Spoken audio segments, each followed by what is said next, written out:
The anime begins with a girl named Hina who sees her mother being seized by dark hands coming out of the ground. There, her mother gives her an orb engraved with the number 10,000 and asks her to look for the legendary ace. After that, her mother is swallowed by the ground and disappears before Hina's eyes. A long time later, we see Hina, now older, talking with some girls in a village. Suddenly, a masked man appears and scares the girls away. They call him Licht, but Hina stays. He greets her and then asks her for money, saying he hasn't eaten for a week, but he starts to scare her by touching her legs. Hina runs away from him, and Licht chases her, saying nonsense along the way. Then a woman punches Licht hard, making him stop. She approaches Hina and introduces herself as Nana, the owner of the mobile bar nearby, and offers her a drink as an apology, saying she is Licht's friend. Licht then asks Nana for money to eat, but she reminds him he owes her money, which is why Licht was asking Hina for money in the first place. Their argument makes Hina laugh. Later, Hina sits down with Nana and talks about where she comes from. She shows her a map and explains she comes from a faraway village where she lived alone with her mother. But one day, her mother was swallowed by the earth. Nana explains that her mother was sent to the abyss, but notices Hina doesn't know what it is. So she tells her to look around and notice that everyone has a number engraved on their bodies, because this world is ruled by numbers, and people are forced to count something from birth. For example, Nana has the number 77 on her body, which represents the number of times a customer has said delicious. If they say disgusting, her number decreases. Hina then shows she has the number 441 on her thigh. Nana explains that it's fine as long as your count increases, but if it falls to 0, you are sent to the abyss, where you either die or are sent somewhere worse than death. You also can't disobey someone with a higher number, as that difference is considered social status. Hina then explains her mother told her that her count measures the distance she has walked. Nana is surprised because distance counts every 100 kilometers, meaning Hina has walked more than 40,000 kilometers. Hina says she has been walking since she was 5, looking for someone important, the legendary ace, a hero with a white star. However, Nana thinks it's just a legend or fairy tale. She says she's been in that village for a long time and has never heard of the legendary ace. But before Hina can leave, a uniformed man arrives with others, and he has the number 320 and a white star on his cheek. Hearing their conversation, he admits to being the legendary ace, introducing himself as Davi and claiming to be a hero of the abandoned war, a bearer of the white star. Hina bursts into tears, happy that her journey has reached its goal. Davi offers to talk more in private, but Nana feels uneasy and asks Licht if Hina will be okay. Licht tells her there are rumors of someone pretending to be the ace and doing terrible things to girls, so Nana asks him to help Hina, but Licht gets distracted by children hitting his mascot suit. Meanwhile, the situation between Hina and the supposed ace becomes uncomfortable as he keeps getting closer to her while his men watch. Hina then remembers she has something to give him, the sphere her mother gave her. Everyone is shocked upon seeing it and calls it a ballot. Davi asks if she is a ballot bearer, but she doesn't know what that means. He then demands she hand it over. When she refuses, he attacks her with his weapon, but she dodges. Hina recalls Nana's words and points out that her count is higher than his, so he must obey her. Davy admits she's right, but then invokes his privilege as a soldier, challenging her to a star stake duel. If she refuses to bet her stars, she doesn't have to obey him. Scared, she agrees to the duel, and suddenly, dark hands emerge from the ground all around them. Davi explains, this is a battle where their counts are at stake. He strikes her and throws her out the window, then begins strangling her. Hina begs him to stop, which he takes as surrender, declaring himself the winner of the star stake duel. The hands from the earth take Hina's count, reducing it to 1, and transfer it to Davy's count, which now rises to 760. Hina asks why he is doing this since he's supposed to be the legendary ace. Davy asks if she even knows what the legendary ace is. Hina says yes, a hero of the abandoned war, marked with a white star, counting the enemies defeated and possessing superhuman abilities. He agrees but removes the white star on his cheek, revealing it's fake. He explains that the abandoned war happened 300 years ago, so even if the legend were true, the ace would be long dead. He mocks her and asks if she wants to bet her stars again. At that moment, Licht arrives and accepts the challenge, saying he will fight as Hina's representative in the star stake duel. He shows his count, 999 on his hand. Davy laughs at that number and attacks Licht with several sword strikes. The soldiers watching are confused, saying it doesn't make sense for someone to have a negative 999 count and not be in the abyss. They conclude he must have a separate count and be a ballot bearer. Licht's clothes tear, revealing another suit underneath. He draws his sword, showing a well-trained body. Davi gets angry and attacks again, but Licht disappears and reappears behind Hina. He tells her to stop searching for the aces because they are not heroes, but killers. He tells her to abandon her goal and live a normal, happy life. But Hina says she has traveled for 5 years because of her mother's words. Licht promises Davy will return the count he stole from her, and finally unsheathes his sword, revealing a white star engraved on its blade and the number 5700 as his mask breaks, exposing his face. The other soldiers get nervous upon seeing that he's a legendary ace, but Davi silences them. He tells them it's fake since the aces were heroes from 300 years ago, and no human can live that long. Then, they all group together to try to attack Licht, and he tells Hina to close her eyes. He swiftly dodges the soldiers' attacks, leaving deep footprints that destroy the ground. Licht begins moving at a speed Davy can't see. Suddenly, Licht appears behind him, and with a single step, a shockwave sends Davy flying away. Licht then asks what's going on since all he's doing is walking. With each step, bursts of air blast out and strike Davy hard. After that, Licht's sword clashes against Davy's, causing an explosion at the site. Nana sees the smoke rising from the fight and explains to her customer that this is the legendary ace, who wields a huge sword as tall as a man, marked with a negative 999 count on his left hand, the legendary ace. His legs generate immense force beyond that of a human, and his attacks are too fast to see. That's why he earned the title Ace of Flashing Strikes.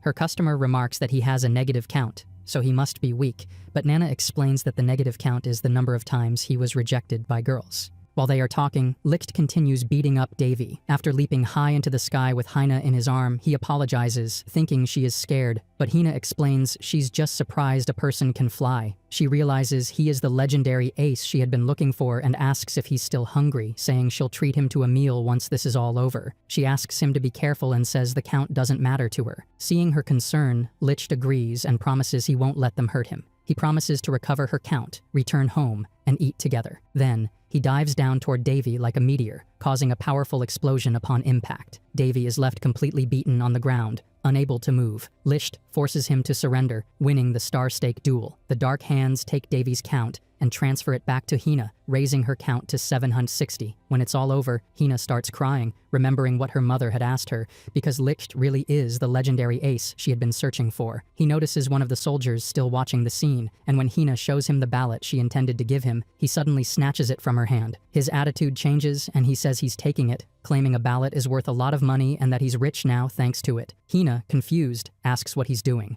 Licht says she's a headache and reminds her his count is 5700 while hers is 760, explaining that if she doesn't like it, she can bet her stars. He even points his sword at her. Then, he throws her a doll and tells her to take it as payment for the ballot.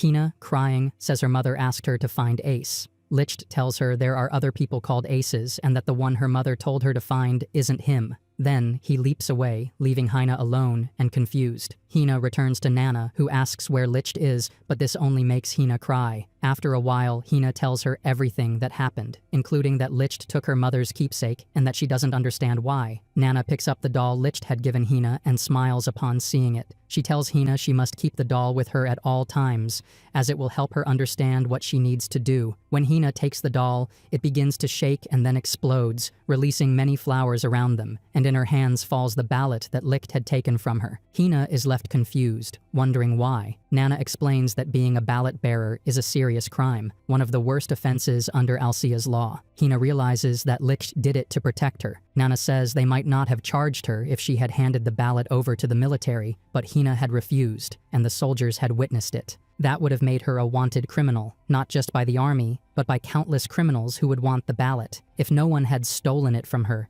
she wouldn't have lasted 3 days in this unfamiliar world. We then see Hina desperately looking for Licht, spotting him in the distance leaving in a carriage. She shouts for him to wait, running after him, but he does nothing. Hina cries out that she searched for him for so long, and that after her mother died, she had no one. For many years, she had traveled alone from town to town, afraid it would always be that way. But then she met him and Nana, and it made her so happy. She says she had never laughed so much in her entire life. After that, she trips, and with her last words, she screams out the promise he made about eating together. Even so, Licht keeps going and moves further away until he's gone. Hina calls him a liar, and shortly after, Licht's count drops to 1,000. At that moment, one of the previous soldiers approaches Hina and says he knows she has the ballot and that Lisht has nothing. Hina panics and steps back, but he tells her not to misunderstand. He doesn't care about the ballot. He's there to thank her because thanks to her, they found the ace and can now present a proper report to their true commanding officer. He puts on a radio earpiece, confirming in the call that it is indeed the ace. He then reports, identification code 001, the ace of flashing strikes, Lichtbach, is alive. The next day, some army men show Nana Lisht's arrest warrant and also question her about what she knows about him before leaving. Afterwards, she tells Hina that they still believe Lisht is the one carrying her ballot, when in reality, Hina still has it. Hina realizes that the soldier who discovered her didn't report anything about her or the ballot. We then switch scenes to a girl, Master Sergeant Lin. Sergeant Pele enters the room to report what just arrived from headquarters, a wanted poster for Lichtbach. However, she doesn't pay attention and instead asks for his help distributing flyers she was making. These flyers are about building a park for children because they don't have a place to play. After leaving, she helps take down a ball stuck in a tree for some kids, then helps some men who had a cart stuck. It's shown that she gets along well with the townsfolk and children. When alone with Pele, he points out that she hasn't done any of the official work assigned to her and that one day, the lieutenant will punish her for it. Lin explains that the town is peaceful and that her official assignment is to capture criminals. But since she was stationed there, she hasn't encountered any criminals, which is why she spends her time helping people instead. Pele mentions that her count increases when she helps people, but only if the person is in serious trouble. Despite all the people she helped earlier, her count hasn't increased, and Pele says she'll never get promoted in that middle-of-nowhere town. At that moment, Pele hands her the wanted poster again, which says anyone who sees the criminal Lichtbach must arrest him immediately. It also notes that he's a legendary ace and wears a strange mask. Soon after, they run into a short man wearing a pudding costume and a strange mask. Lin accuses him of being the ace and tries to remove his mask, but he insists his mask is different from the one in the poster. She stops but quickly tries again to remove it. That's when the man confesses he's unpopular with women and shows his count of 1,000, explaining that he's been rejected by 1,000 girls and is afraid to show his face, which is why he can't take off the mask. He then starts crying, wishing to go on a date before he dies. Sergeant Pele suggests that Lin go on a date with the masked man, saying it's rare to see someone so miserable and it's her chance to raise her count. But Lin admits she's never been on a date. Pele then takes out a dating magazine and tells her the basic rule for a date is to hold hands. She offers her hand to the masked man, and when he takes it, her count increases. Later, Pele leads them to an old wooden bridge, suggesting she cross it with the masked man, but as they walk across, the bridge shakes, and the man hugs Lin tightly, screaming he's scared. We see Pele shaking the bridge from behind without them noticing. Suddenly, Lin steps wrong on one of the planks and falls into the void, but the masked man catches her before she falls, saving her life. She is shocked at what he did. After that, they continue doing awkward activities, following instructions from Pele's dating magazine. Lin's count keeps rising because she's helping the masked man. Eventually, Pele says he's had enough fun and explains that the man is a ballot bearer because he has a negative count but hasn't been sent to the abyss. That means he must have another count, proving he's a ballot bearer and also the fugitive from the wanted poster. She removes his mask and sees it's Lichtbach, the legendary ace. While she's distracted, Licht steals her sword and asks her not to use violence. But Lin starts throwing powerful kicks at him, even knocking down a tree, though Licht dodges every attack effortlessly. Pele then tells Lin that Licht is only looking at her underwear, embarrassing her as she explains it's unintentional and the fault of her uniform. She tries to kick him again, but noticing he's peeking, she quickly covers herself and retreats. Lin then wonders who he really is since all her attacks didn't leave a single scratch on him. Licht overhears and says she did hurt him before pinning her against a tree and saying that from the moment he met her, his heart was broken, using charming eyes to seduce her. Blushing, she says she's a military officer while he's a fugitive, and that she also wants at least 3 children. She then changes her mind and prepares to receive a kiss from him, but when she opens her eyes, Licht is already gone. Pele informs her that the fugitive managed to escape. Meanwhile, Hina is working at Nana's tavern and asks when they'll go look for Licht. Nana tells her not to rush because they need to save up for the trip first. Suddenly, they are surprised by a visit from a lieutenant accompanied by soldiers. Nana serves him a drink and notices the emblem he wears, iron bars and a lion. He directly asks where Licht is, but she says she doesn't know. The lieutenant accuses her of lying and traps her feet with clusters of metal emerging from the ground. He explains he received a report from a patrol saying she claimed to know nothing about Licht, but he doesn't like liars. Forced, she says she thinks Licht went east, and that's all she knows. The lieutenant stands up and tells his soldiers that Licht went west instead. Then he destroys Nana's place and tavern with his power. creating metal stakes rising from the ground, before leaving with his soldiers to search for the ace. Nana and Hina are unharmed, and Hina asks Nana what kind of power that was. Nana explains that this is why having a ballot is illegal, because those powers are only permitted for the military. We now see Lin talking with Pele. She mentions that if they had caught the criminal, they would have been promoted, and she would have become a second lieutenant. Then Lin says that's the key, because officers can modify their uniforms without restrictions. That way, she could get rid of the uniform that causes her so much harassment. After that, they continue handing out flyers, but the pudding man they had let escape shows up and offers to help them. Lin agrees without paying much attention,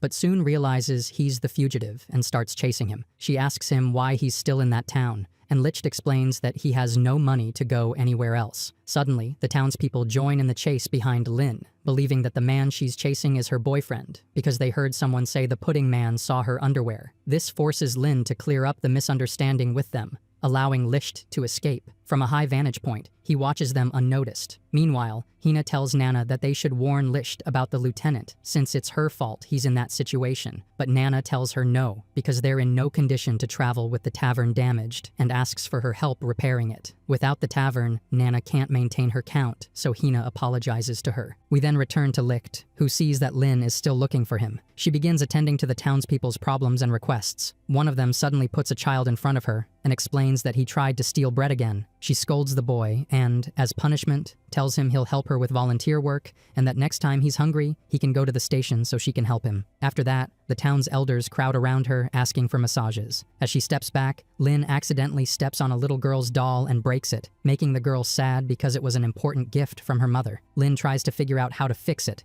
and seeing this, Lich decides to come down. He takes the doll, fixes it, and gives it back to the girl. Lin is surprised by this act of kindness, but still starts chasing him again. Only now they're both enjoying the chase. After a while, Licht suddenly stops and shouts for Lin to stop too. Seconds later, metal spears shoot out from the ground and trap him. The lieutenant has arrived with his soldiers, and we see his count is 900. Pele rushes over, calling him First Lieutenant Jail, and introduces himself. But instead of doing the same, Lin rushes to Licht and asks if he's okay. She tells Jail that what he did was excessive, but he immediately orders his troops to surround Licht, which also causes Lin to get surrounded. Jail tells Licht that if he keeps playing dumb, he'll pay dearly. Licht admits he had to at least try. He then removes the pudding costume, revealing his true outfit and appearance, and mentions that it would have been better if they had just said he was dead. At that moment, Jail orders his soldiers to attack, but because Lin is close to Licht, they attack her as well. Seeing this, Licht defends her with his giant spoon, which breaks under the impact, revealing his long sword. He slams his sword into the ground several times, sending shockwaves that blow the soldiers away.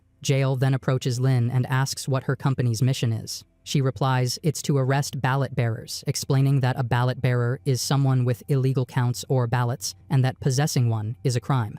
Jail asks if he's a criminal, but she answers no, because military officers are allowed to have ballots to combat illegal ballot bearers. She explains that ballots have unique characteristics that are not fully understood. Ballot bearers can activate special abilities depending on their count, and Lieutenant Jail's ability to create iron objects is one of them.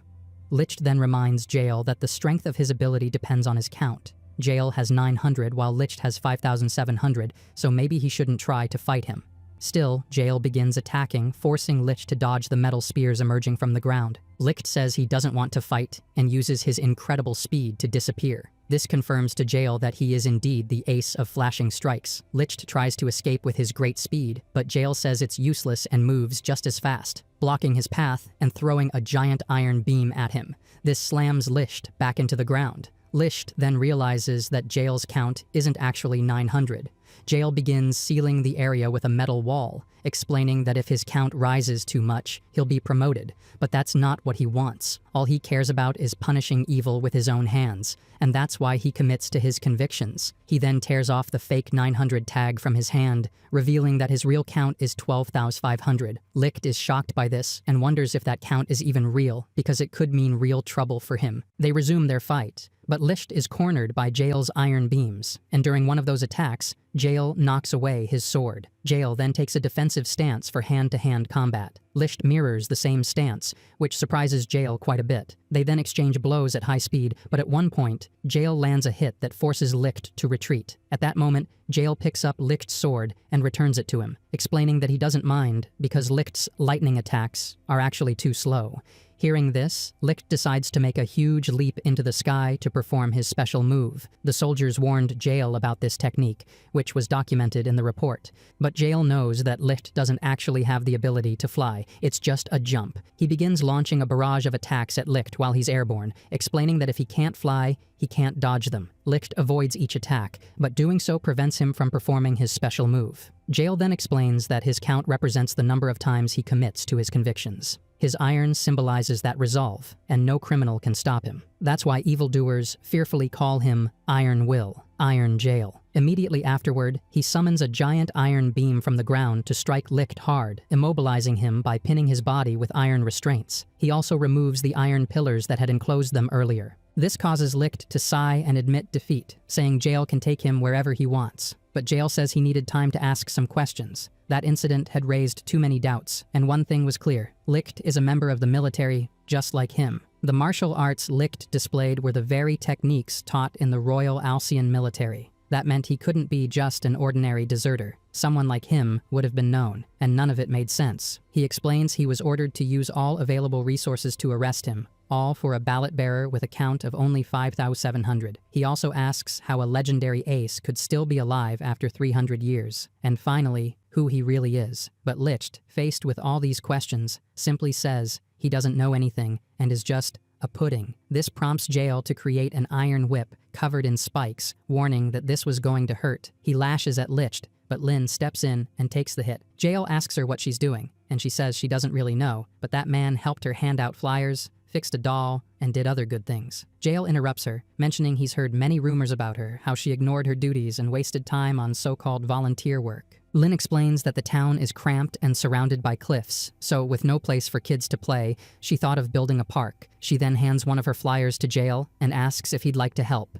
but Jael rips the flyer in half, saying it's not worth it. He reminds her that as a soldier, her priority is punishing criminals, and that's why she's still so useless. Just because the town is peaceful doesn't mean she has the right to ignore her duties. If she has time to waste on nonsense, she should use it to bring evil to justice. One of the townspeople tries to defend her, but Lynn stops him, admitting Jael is right and trying to apologize, only for Licht to interrupt, telling her not to apologize. He then tells Jael that it's not that he can't cut through his iron, he simply didn't want to, because she said she didn't want the town to get damaged. He breaks free from the iron cuffs on his wrists. Jael warns him not to underestimate him and forms iron gauntlets on his hands. They clash again, creating a barrier of energy on both sides, but Licht gradually begins overpowering Jael. Licht tells him he doesn't understand Lynn or the town. She doesn't neglect her duties because the town is peaceful. The town is peaceful because she's there. Finally, Licht demands that Jael apologize to her as his power continues to overwhelm him, but the ground gives way under the pressure, causing Lynn to fall off a cliff. Jael leaps to save her, but Licht moves even faster and catches her first, shocking Jael. When she opens her eyes, she's in Licht's arms. The first thing he says is that she's heavy and should go on a diet, which angers her, and she tries to hit him. While dodging her punches, Licht's count decreases to 1,001. He then tosses Lynn toward Jael, who catches her. Jael decides to let Licht escape and climbs up the cliff with Lynn using his powers. After setting her down, he too says she's heavy. He then notices the torn flyer about the park and remembers what Licht said about her. Jael uses his powers to construct an iron park, making the children and townspeople rejoice. He explains that his iron won't last long unless he's nearby, so she has 3 days to reinforce it with plaster or permanent foundations. Afterward, he tells her that they will go after Licht, and she will accompany him on that mission. Hearing this, Lynn happily agrees and goes off to help with the park. Left alone, Jael reflects on how Licht saved Lynn. He was far faster than Jael himself and had never shown his true strength. Moments later, the little girl with the broken doll, the one Jael had accidentally broken earlier, approaches him. She shows him the doll and Jael takes it to fix it. Later we see Licht continuing his journey, now traveling alone on his path. Licht is now in Green Meadows, wearing a bird-shaped mask. At that moment, Hina surprises him. Happy to have found him, he pretends not to be Licht and tries to run away, but she grabs his clothes and then removes his mask. Licht asks her how she figured it out. She explains that it was just a hunch, and her hunches are always accurate. This makes him laugh, while she complains about him making fun of her words. Nana then greets them, and they go with her. There, Hina takes the chance to apologize to Licht for everything that happened, but Nana tells her not to worry, because Licht's hobby is being chased by the military. She then mentions how he caused chaos in Homho, and even had trouble with Iron Jail because of a girl. Hearing this, Hina glares angrily at Licht. He tries to ask Nana for food, but she hits him away, telling him he's no longer part of her establishment and must pay. Since he has no money, she sends him to gather firewood with Hina. When they are alone, Hina calls him a liar, reminding him of the promise he made to share a meal together, a promise he never kept. She also asks how he could abandon her. Then she shows him a meal she prepared, explaining it's her way of keeping that promise. Being together makes her happy, but before Licht can eat, a flying vehicle passes overhead. He sees it heading toward a cliff, so he rushes toward the girl piloting the bird-shaped machine. The girl is thrilled to be flying above the cliff, but soon after, she plunges straight down into the abyss. Just before impact, Licht reaches her and saves her, making a huge leap into the sky while wearing his bird mask. Once on the ground, the girl suddenly throws herself at Licht, asking if he can fly, then starts checking his body to confirm it, which makes Licht nervous. He explains that he just jumps very high and can't actually fly. Once the misunderstanding is cleared, the girl introduces herself as Pelmo and asks him to come with her. She says she feels that, with them, her dream will come true. Pelmo takes them to her garage, showing another flight prototype inside. She explains that the one that failed earlier was prototype number 9, and the one here is her main project. She then confesses that her dream is to fly, and this machine, the flying machine, will make it real. She says that when it's complete, people's lives will be better, as they'll be able to fly over mountains and transport anyone or anything anywhere in no time. This invention isn't just her dream, but humanity's dream. Yet she can't make it work, and wonders what the problem is. Licht tells her that flight research is forbidden in Alcia, punishable by death. Pelmo agrees, saying everyone who attempts flight in that country is arrested and executed, though she doesn't understand why. Still, she says some dreams are worth risking your life for. Ever since she was a child, she's dreamed of flying. People tried to stop her, but she never gave up, because dreams are vital for living. Abandoning them is like being dead inside. After hearing this, Licht says maybe she's right. Looking at her flying machine plans, he makes a modification. Pelmo checks it and says it might work. Her hunches are always right. She quickly ushers Licht and Hina out so she can work on the adjustments. Alone, Licht wonders if he did the right thing. Hina reassures him, saying he did something good, that even if she doesn't fully understand, his advice will help Pelmo achieve her dream. She then asks Licht about his dream since he travels so much. He says it's a secret, which she calls unfair. Licht finally confesses that his dream is to see her panties and immediately tries to open her legs, only for Pelmo to interrupt, saying the machine is ready. She shows them her completed flying machine, confident that thanks to Licht's help, she'll be able to fly. But suddenly, Licht notices a group of soldiers approaching. Pelmo explains it's because she's done too many test flights. Licht draws his sword, while Hina tells Pelmo to quickly get on so they can flee.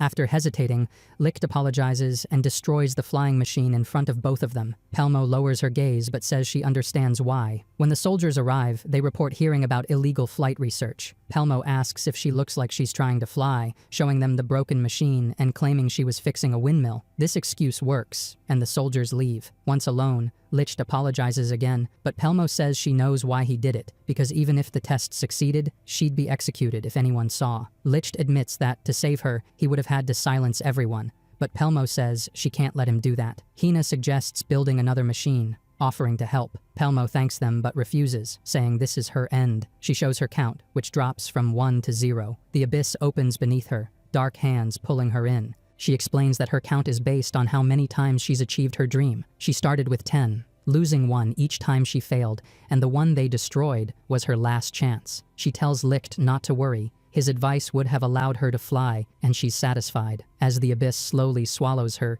Hina remembers what happened to her mother, desperately trying to save Pelmo, but the dark hands attack her as she approaches. Licht defends her, striking the hands with his sword, but this causes an electric shock to surge through his body, filling his head with fragmented memories. He covers his left eye, then stops Hina from trying again. Pelmo says there's no need. Being sent to the abyss isn't certain death. She feels like she won't die and even senses she'll go to a new world where she can fulfill her dream. She predicts they'll meet again. Her hunches are always accurate. She says goodbye, and the abyss completely swallows her. Moments later, Licht collapses to his knees, breathing heavily. Hina, worried, sees that his left eye now bears the mark 01. Later, Licht wakes up and sees Hina sleeping next to him. He begins to believe he can't save the people he meets. Shortly after, she wakes up but notices Licht isn't there, so she runs out in panic to look for him. Then she sees he hasn't left, but is just washing his face, which reassures her. After traveling a bit more, they arrive at a town and walk through its streets. Hina starts worrying about him and remembers seeing his strange eye the day before. She had asked about it, but Licht had asked her not to look while covering his eye. That's why she asks if he's okay, and he says yes while once again trying to peek at her panties. Soon after, Lin appears and asks if he knows how much trouble it took to find him. She also says she hasn't properly thanked him and thanks him for saving her. Licht stares at her, giving Lin the chance to cuff one of his hands, declaring he's under arrest. Then she notices Hina and asks who she is, and Hina also asks who Lin is. Lin introduces herself and mentions that she and Licht went out in Homhau. Hina introduces herself too, saying she's traveling with him and that he looks under her skirt. Both women stare at Licht in confusion, and in that situation, Licht tries to run away. But before he can escape, Nana blocks him with a strike, saying their problem looks interesting. One man, two women, no way that ends well. She says it's time for her to step in as the big sister and fix things. Later, Nana acts as host for a cooking contest between Hina and Lin. It's a cooking battle to win Licht, and there's even a big crowd watching. Licht is tied to a chair as the prize of the contest. Hina agrees to participate so she can cook something for him, and Lin, pressured, agrees too. Nana then announces the start of the cooking battle. Lin goes to the vegetable stands and asks the vendor for different items she needs. The man says he'll give her a discount because she's such a cute wife,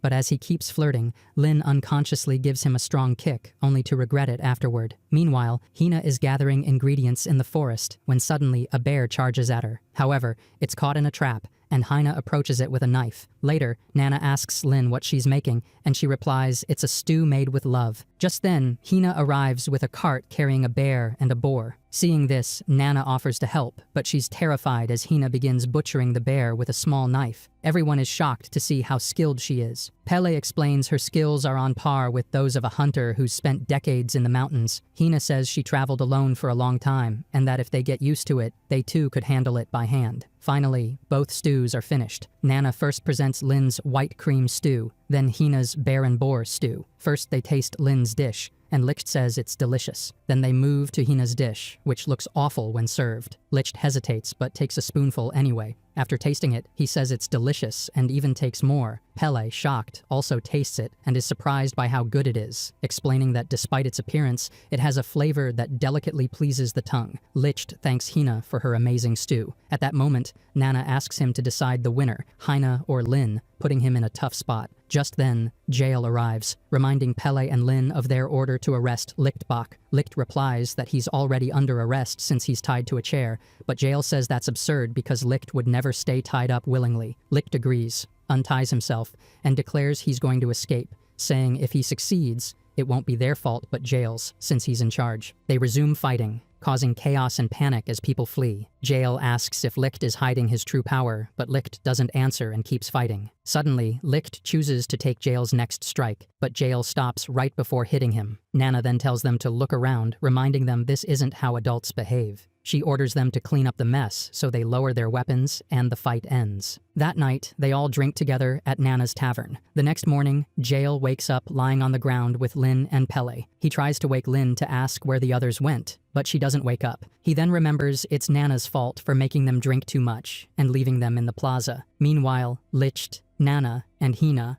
are on their way to Anesis. When Jael finally wakes Lin and Pele, they continue the pursuit. But at a fork in the road, they take the other path. There, they find a soldier collapsing ahead of them, too injured to speak. They then see the village of Linden up ahead, completely burned and destroyed. Then they head into the town to get a closer look at what's happening. There, Jael notices strange marks on the trees and the ground. Pele calls him over to show something and explains that Linden is famous for its beautiful lake, but the lake is gone, replaced by a massive hole filled with dark, stormy clouds. It's too dark to see anything inside, and Jael wonders what's going on. Lin suggests that what's down there might be the abyss. Just then, Pele reports that there's a survivor. They ask the man what happened, and he explains that a demon emerged from the hole, then recounts everything from the start. It was a peaceful day, and they were enjoying lunch when suddenly the ground shook. When they looked, there was a huge hole where the lake had been. Jael asks again about the demon. The soldier says they fought it, but their weapons were useless. Women and children burned in the flames that demon spewed. Jael thinks it's not really a demon, but a ballot holder. But the soldier insists it wasn't human. calling it the Abyss Demon, and says it was flying, before passing out. This makes Jael think, as far as he knows, no one in the army or any ballot holder can fly, and flying or even researching flight is forbidden there. Flight is an activity reserved only for birds. Meanwhile,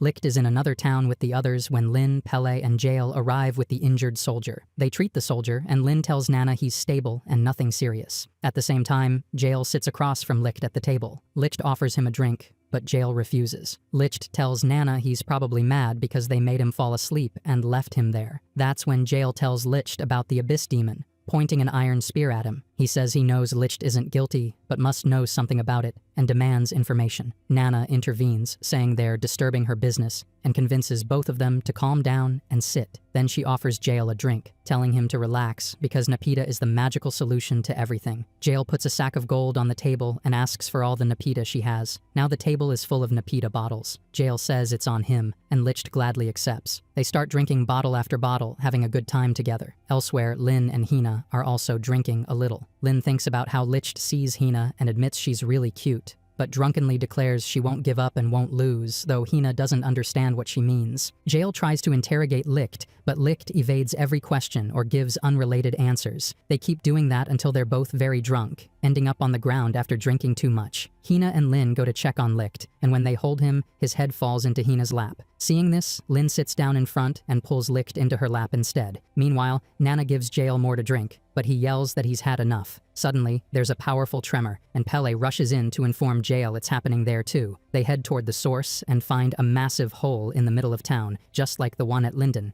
Jael hears a noise coming from the abyss, and then the injured soldier they'd treated earlier shows up. He says that's the same sound he heard when the Abyss Demon attacked, and he starts to panic. Jael shouts to everyone that he's Lieutenant Jael of the Gefängnis Company, ordering the soldiers to evacuate the civilians, and if they have shields to surround the hole and shoot anything that comes out. But Licht, approaching the abyss, hears the sound more clearly and grows concerned. He tells Jael to withdraw everyone. Jael realizes Licht does know about the Abyss Demon and demands the truth, but Licht says it's impossible. They're interrupted when Pele shouts that the demon is already coming out of the abyss.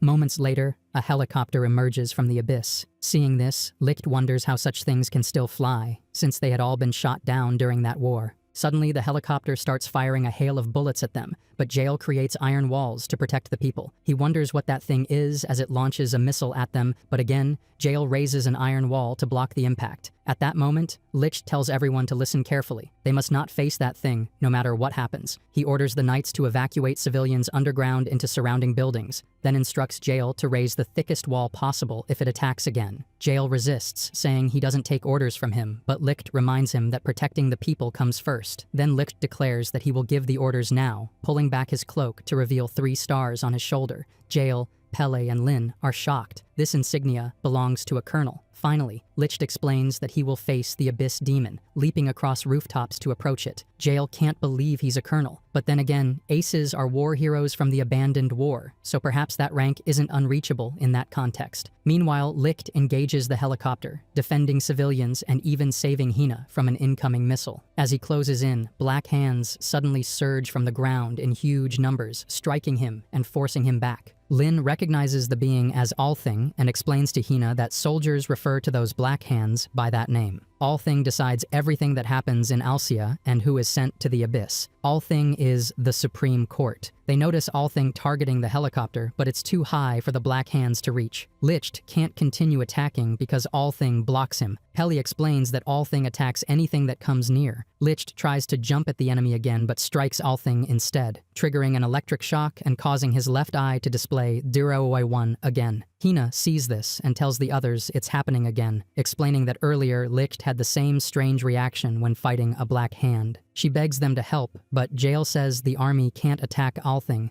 It's written in law. Doing so would mean court-martial and execution. Hina protests, saying Licht is protecting people and saving lives. This prompts Jael to remove his glasses, saying he can't see anything without them. Then he creates an iron beam and fires it at the helicopter. One of the Black Hands grabs it, and soon everyone starts throwing objects at Althing, which catches all of them. This gives Licht the opening to climb high enough to reach the helicopter, but he halts his attack when he sees inside through the window, frozen in shock. Jail approaches, asking why he won't destroy the demon. Suddenly, gunfire rains down from above, striking the helicopter and sending it crashing into the abyss. Licht looks up and sees a silhouette, but that person instantly appears behind him, pointing a gun at him. She asks how long it's been, and calls him Commander, while Licht calls her Sanahara. Jail asks who she is, but before he gets an answer, she shoots him in the chest, knocking him to the ground. Licht rushes to check on him as the woman introduces herself. Mizuka Sonohara, legendary ace, the ace of pursuit. Her counter reading 32,000. She tells everyone to forget what they saw that day, but knowing that won't work, she suggests eliminating them all. Sanahara aims multiple machine guns at them and opens fire, massacring people with ease. Licht leaps toward her to stop her, but she hugs him, saying she missed him. He tells her what she's doing is wrong, but Sanahara replies she'll always obey his orders, including the one he once gave her, to kill. She draws another weapon and resumes firing at the crowd, revealing her unstable mental state. Licht distances himself, but Sanahara says she's only doing what he used to do and vows to kill everyone.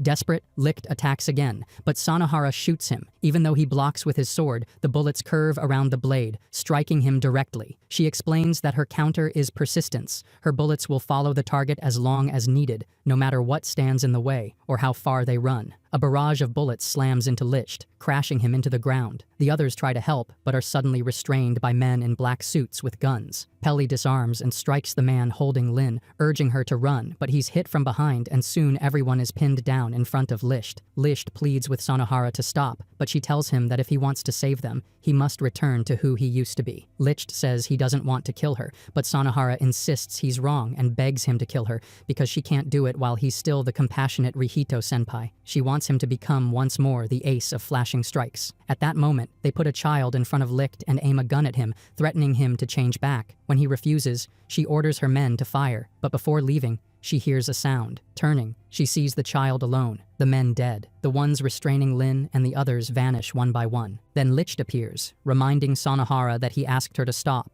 He tells her not to move because he will grant her wish and end her himself, picking up his sword from the ground. Nana begs him to stop, but Licht, with a different expression, orders her to stay silent. He reminds Hina that she once asked his goal, and Jael asked who he really is. He then puts on a mask and declares that he is the plunderer, and his goal is to take everything away from that nation. Licht approaches Sanahara and tells her not to forget the rule when two aces fight, asking her to say the words. She replies that she bets all her stars, and then he makes the same bet. Immediately, Althing rises from the ground all around them because this is now an official star stake battle. Nana explains to the others that this is a fight between two legendary aces, a battle that does not stop until one of them dies. Hina worries because Sanahara's counter is 32,000, while Licht's is only 5,700, but Pele believes it will be fine because Licht could fight evenly with Jael, whose counter is 12,500, which is normally impossible, meaning Licht must be hiding his true power. Licht is hit by several of Sanahara's bullets.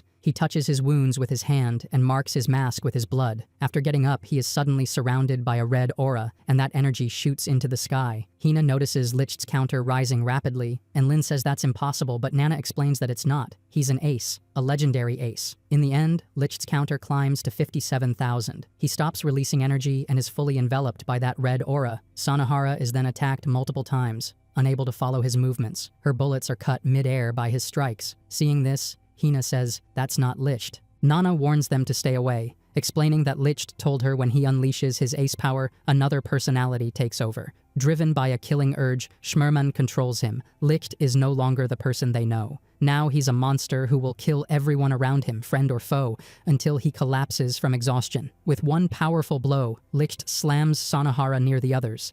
They see Sanahara's counter drop from 32,000 to 16,000. Nana explains Sanahara was always under the control of another personality to obtain power beyond her own. Now, she has returned to her true self. Licht once told Nana there was a girl among the aces who had never killed anyone until the very end, always afraid, called useless, but the kindest person in their group. They used drugs on her to awaken her powers and pit her against Licht, turning him into the monster he had once been. Sanahara regains consciousness and sees blood on her hand and a weapon in the other. She begins to cry, realizing what she did unknowingly. Suddenly, Licht lands in front of her, asking why she's crying. They are still at war. She calls him Riito-senpai, but he sends a shockwave with his steps that knocks her back. The others try to stop him, but he asks if they are enemies, saying his goal is to eliminate enemies. Hina hugs him from behind, begging him to stop, but Licht grabs her by the clothes, treating her as an enemy. At that moment, Sanahara shoots at him, telling him she is his target. This makes Licht drop Hina to the ground and attack Sanahara repeatedly. She remembers her school days with him as she's beaten. Just before receiving the final blow, Jael intervenes, still injured. Licht unleashes powerful attacks, which Jael blocks, worsening his wounds. Sanahara defends Jael, apologizing for shooting him earlier. Licht attacks again with his sword, but Jael blocks it with just one finger, creating an iron disc at its tip. Standing up while resisting Licht's strength, Jael says his iron is his conviction. He then fires an iron beam at Licht, knocking him far away and disarming him. Jael tells him he is controlled by another personality consumed by the desire to kill, asking if that is truly the best he can do, reminding him he's better than that. Licht answers that war never ends. If he kills one enemy, it prevents them from killing others. If there are no more enemies, no one needs to become a killer. He says if he eliminates all enemies,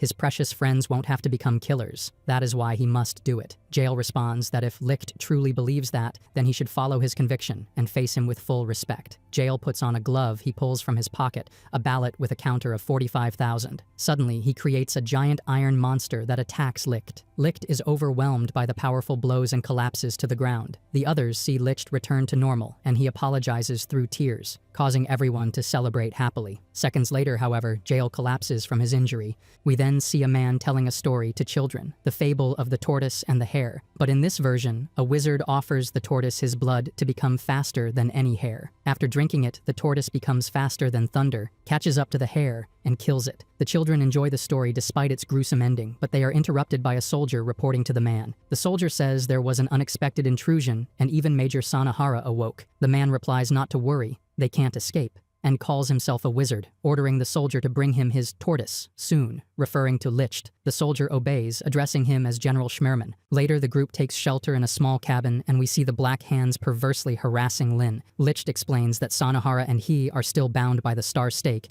and there is only one way to end it. They can't stop until then. That is why Althing is there with them. Nana mentions that it will probably disappear after some time, but now Althing attacks her, groping her body, and also Sanahara. When it tries to grope Hina, however, it stops before touching her chest and backs away. Hina then asks where Jael is, and Pele explains that he was summoned by the Supreme Commander and is heading to the royal capital, Neue Welt. After the journey, Jael arrives at the military headquarters and meets the soldier they saved earlier, who thanks him for saving his life. Meanwhile, Lin suspects the reason Jael was called was because they attacked Althing, but Pele reassures her they are safe because the only problem was those men in black uniforms, and Licht took care of all of them. None of the other officers would dare report it either, because doing so would get them executed. Even if the villagers told the story, Jael's reputation alone would make the army believe he was right. Finally, Jael reports to the Supreme Commander, Alexandrov Grigorovich. Alexandrov mentions that Jael had a fight with Lichtbach in Homho. He asks if Jael is okay and even tries to hug him, but Jael dodges it. Alexandrov says it's been a long time and asks to spend time with his son.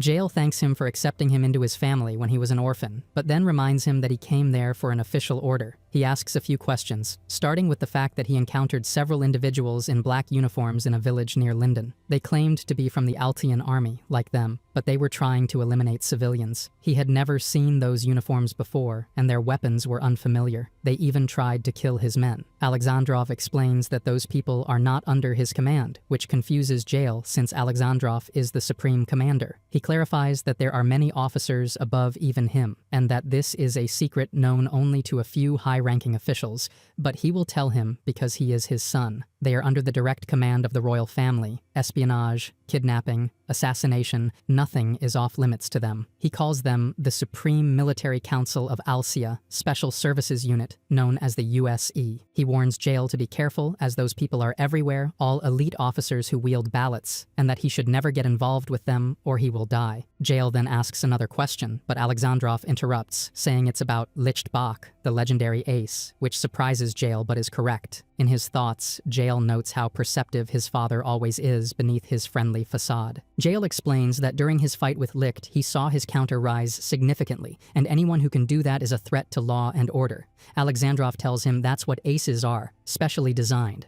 Their ability to synchronize with their ballots was enhanced through surgery. These surgically modified humans were used in the War of Abandonment 300 years ago, and one platoon in particular consisted of these modified humans. That platoon was unstoppable and left no enemies standing. They became a legend and were known as the Aces. with Lichtbach as the leader of this invincible platoon. He also explains that the aces suddenly stopped aging. It might have been a side effect of the surgery, but even they don't know for sure. It seems the aces are still alive, even though the war ended long ago. At that moment, Alexandrov asks Jael for his right hand and notes an unusual emotion when he speaks of Lichtbach, asking if Jael is hiding Licht. Jael becomes nervous but then pulls his hand away and says no, and we see his counter decrease, which makes his father warn him about Licht, but Jael responds that his own eyes will decide the truth and that this too is his conviction. His father gets angry but then changes the subject, explaining they haven't yet discussed the reason for the summons. He accuses Jael and the others of attacking Althing and reminds him that the USE is everywhere. Later, we see the others again, where the girls are still being harassed by the Black Hands. Jael arrives and approaches Licht silently. Seeing him, Licht understands what's happening and says he will surrender, shocking everyone. Outside, we see the soldier they saved earlier. He is actually the one who leaked information about them attacking Althing. His expression changes as he says Colonel Licht must return soon, that he needs to kill many and plunder more so that the nation can grow richer. Back inside, Licht assumes they found out about the Althing attack and that they offered Jael the lives of his men if he arrested Licht. We see Jael conflicted, his counter dropping, meaning Licht is right. Jael chains everyone up when they try to stop him. Suddenly, Nana slaps him, telling him he always talks about convictions but never makes his own decisions. She says if Licht were in his place, he would trample those orders, fight the army and the nation, and still protect everyone. This calms Jael, who removes the shackles from the others. Nana explains that he was the only one in the last 300 years who could stand against Licht, and that they are the only ones who believe in Licht with all their hearts. She says she will give them something special she has kept up her sleeve. A power begins to emanate from her, surrounding everyone in the room. She tells them she will watch over them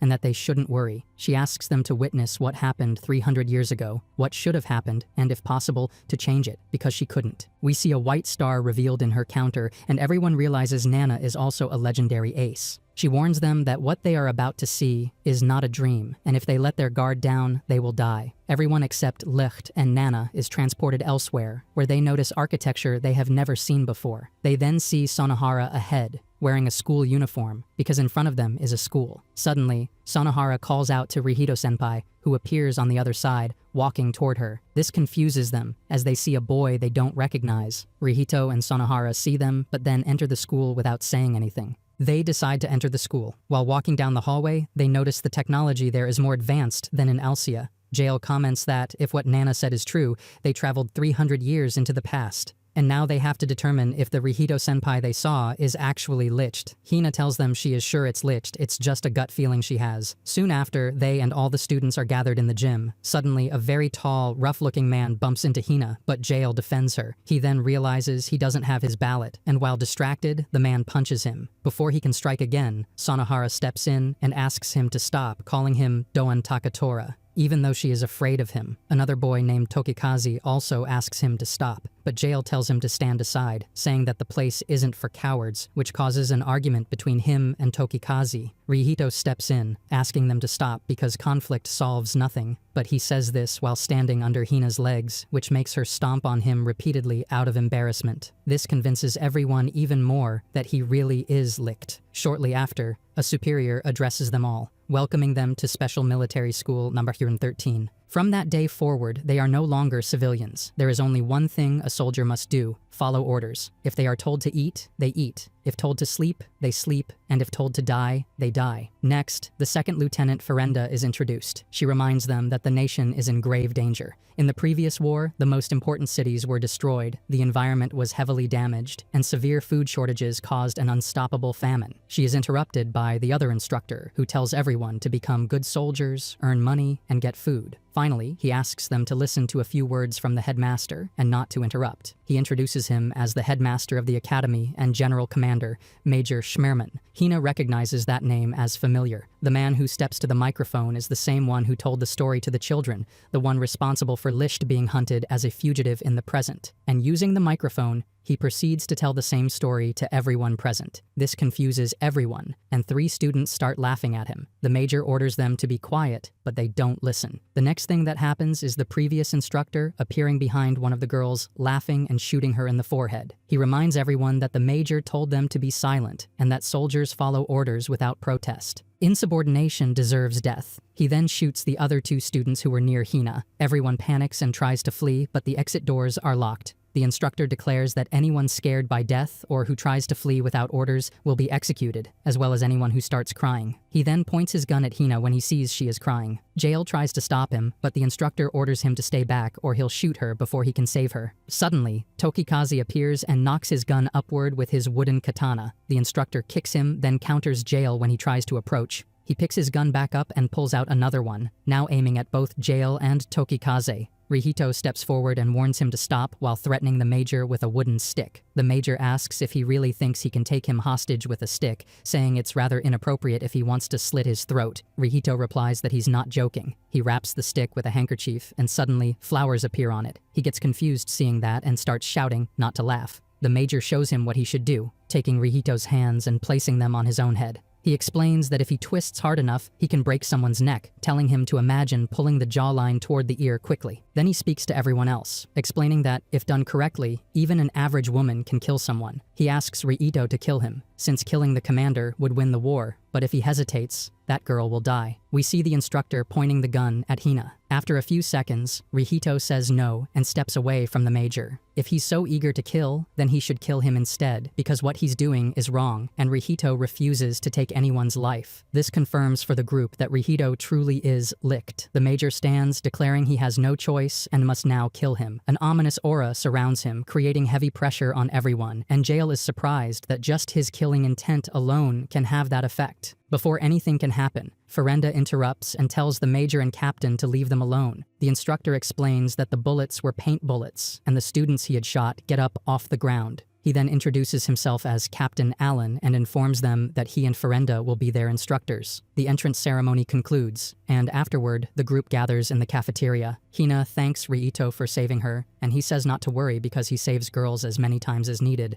Meanwhile, the commander expresses interest in Rihito to Allen, though Allen says the samurai Tokikaze is better. The commander points out that Rihito reacted the instant he drew his weapon, while Tokikaze acted only after the first shot. He also notes that Rihito voluntarily joined the military school but refuses to kill, which he finds interesting, believing Rihito is the right one. We then see Jael thinking about Rihito and assuming he is leashed. There is still so much they don't understand. His face, height, and hair are all different from the liched they know, and this school must be connected to how he became an ace. Otherwise, it wouldn't make sense for them to be there. Later, Peli takes them to a room and explains that what he has there is a computer, a tool of that world for gathering information. He shows them a video of a meteor falling from the sky, with the file name Althing, but when he tries to dig deeper, access is blocked. It's classified information. They wonder what Althing really is. Suddenly, Allen appears, explaining that Althing is a god. When humanity was on the brink of extinction in the previous war, it descended from the sky. No one knows where it came from or why it appeared, but it was built using incredibly advanced technology. It performs voting using an unknown power to enforce majority decisions, a decision-making power humanity had never achieved before. They can consider it an assembly like no other, and humanity decided to name it Althing. People rejoiced, seeing it as an epiphany from heaven, and immediately held their first vote. The elimination of nuclear weapons and the prohibition of war, removing all threats. Hina says that thanks to that, people live in peace and that it's wonderful. Allen replies that it is, but only until now. He tells them the class organization will soon be announced and warns them not to be late. Then he leaves, leaving them alone. From all this, Jael realizes Althing was not created in Alcea, and that all of Alcea's mysterious rules must have been decisions made by Althing. They understand they are not only there to learn more about Licht, but that all of Alcea's secrets lie here, 300 years in the past. Class time arrives, and it's revealed that all the kids ended up in the same group. Lynn is happy because the uniforms there have long skirts, but soon after, Allen enters the classroom and orders her to shorten her skirt. When Lynn asks why, he explains it's because her happy face bothers him. He then informs them that he was supposed to be their teacher, but there was a last-minute change, and suddenly the academy director enters the room. As Allen leaves, he thinks about Class A and recalls overhearing Jael's conversation with the others through a hidden microphone. He concludes they can't be spies because they stand out too much, but still wonders about the strange words they mentioned, like counter and abyss, which he doesn't understand. Back in Class A, the director explains the school rules. Each student will receive 2 stars. Any student who gathers 10 stars will officially join the military, and when doing so, they and their families will receive a high salary and food supplies. However, if their star count reaches 0, they will be deemed unfit and expelled. Students who perform well in various activities will receive stars, and those who wish to earn stars quickly must take them from others. They can use any necessary means, but certain rules exist regarding the use of violence to take stars by force. Both parties must declare their betting stars and agree to the duel, and the winner may only take the number of stars wagered. Hearing this, the group relates it to the star wagering they already know. Later, everyone receives their 2 stars, but Rihito is told he won't get any because his case is special. If he really wants to enlist, he must take a star from another student, and he has only 3 days to do it. Later, Rihito tells Hina and the others that he doesn't care if he's expelled because he only came to take Tokikaze out of the academy. His grandmother sent him, and he owes her a lot for accepting him. This reveals that Tokikaze and Rihito are brothers, and Rihito asks Tokikaze to come home with him, but Tokikaze refuses, saying he needs to become a soldier. The girls discuss it privately, and Sonohara admits she also hopes Rihito stays because he's her only reason for being there. In the next class, a student rushes in and leads them to their lockers, which were broken into. They find their stars are missing. Rihito is blamed, being the only one without stars, but Hina defends him, saying he'd never do such a thing. Suddenly, they hear a scream and run outside to find Doan pulling Sonohara by her hair. She begs him to return her stars, and the group sees that Doan already has 10 stars on his chest. Tokikaze asks if he stole Sonohara's stars, but Doan denies it, saying she gave them to him willingly. Out of fear, Sonohara agrees, though the group still accuses him of robbing their lockers. Doan says they have no proof, and then demands Tokikaze's stars as payment for his grandmother's life. Tokikaze decides to hand them over, explaining that Doan's parents rent their dojo to his grandmother. If she gets evicted, she'll have nowhere to go. Jail tries to stop Doan, but Tokikaze tells him to stay out of it since it's his problem.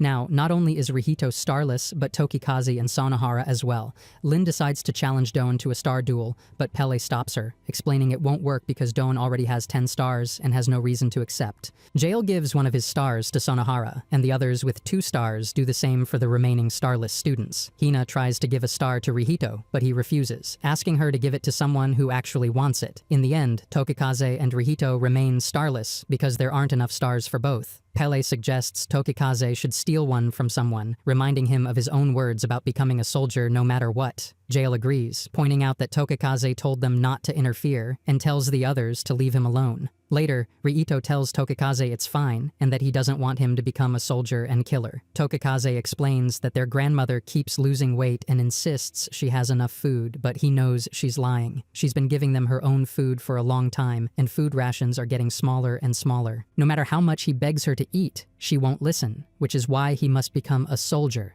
to get plenty of food. The loudspeaker then calls students with 10 stars to the front gate. Doan arrives there, but Rihito stops him and demands he return Tokikaze's stars. Doan punches him hard and refuses, continuing on his way. Before he can leave, Jail blocks the entrance. He warns Doan that if he crosses that gate, he'll beat him up. Doan says he won't fall for that and won't wager his stars, but Jail replies that he doesn't care about betting. In fact, he doesn't even have his stars, as they're with a benefactor. We see that Lin gave Jail's stars to Tokikaze. Jail then tells Doan to graduate, but not to expect to join the army unscathed. Just before they fight, the commander interrupts, asking them to show their stars before leaving. Doan proudly shows 12 stars, but when he touches them, they turn into toy frogs. Rihito is revealed to have stolen his stars earlier when he stopped him. Seeing this, the commander says Doan can't graduate like that, and sends him back to class. He then approaches Jail and gives him 2 stars, saying he had planned to give them to Rihito, but it seems he no longer needs them. Everyone is happy, and Rihito tells Tokikaze he's decided to stay with him, but he doesn't want him to graduate yet. If they stay in the academy, they'll have enough food, and what they receive can go to their family, enough to support them for now. Meanwhile, they'll have time to think about whether they truly want to become soldiers or not. Over the next few days, the girls experience problems during their baths because someone is watching and harassing them.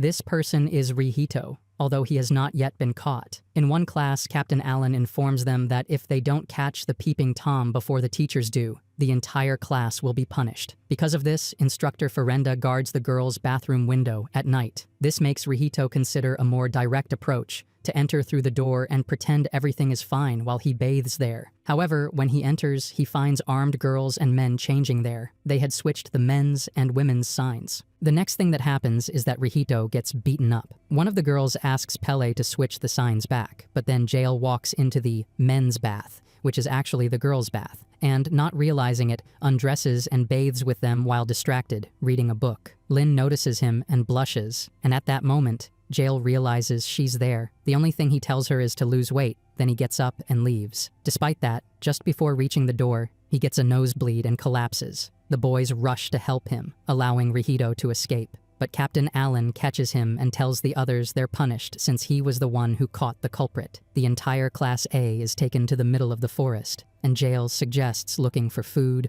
water, and lighting a fire. The girls go to fetch water, and Rihito shows them the river, but as they run toward it, he trips them with a rope. When they fall into the river, their clothes become somewhat see-through and they cover themselves, embarrassed, while moving deeper into the water. Rihito tells them they'll catch a cold and asks them to get out. After his persistence, they agree and step out in front of him. The girl in the middle, Ichinose Saki, explains that he can look, that they joined the academy to become soldiers, and that they can't afford to feel embarrassed in battle. She says they no longer care, after everything he already saw in the baths. She recalls what Rihito said, that they have time to think about whether to become soldiers, but says they never had a choice. They must become soldiers, and by enlisting, they already made that decision. She even shows more of her body to Rihito, but he covers her with his clothes. He then asks them if they really want to be soldiers, explaining that becoming one means killing people. He asks if they'll be okay after doing something like that, to which Saki says they don't want to kill if there's another option, but that's how the world works. She mentions she has 4 younger brothers, and if she doesn't become a soldier, they will die. At that moment, the director appears and proposes creating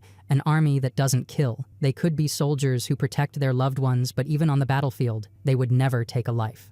This is the army that doesn't kill, something he himself devised. He tells Rihito that to achieve this, they must simply be far stronger than their enemies, and that he can make them that strong, but it won't be easy. Everyone becomes happy and accepts the idea, and from then on, they all begin calling him Mr. Schmerman at his request. Later, Jail secretly follows the director and sees him enter a hidden elevator. Inside, he finds an elaborate underground complex. He carefully listens to a meeting between the director, Captain Allen, Ferenda, and another officer. The director asks if they were able to duplicate the ballot, and they reply they couldn't replicate the voting ability, but they did manage to prolong Althing's mysterious powers. The director then asks Allen about the war, who explains that it's certain to break out soon, as all nations are preparing. Another officer named David states that Althing shouldn't have just stopped the nuclear weapons ban, but should have prohibited all wars forever, though something like that wouldn't be possible. The director asks who knows where Althing is, and Allen says they've identified them. He asks if the director wants them eliminated when the time comes,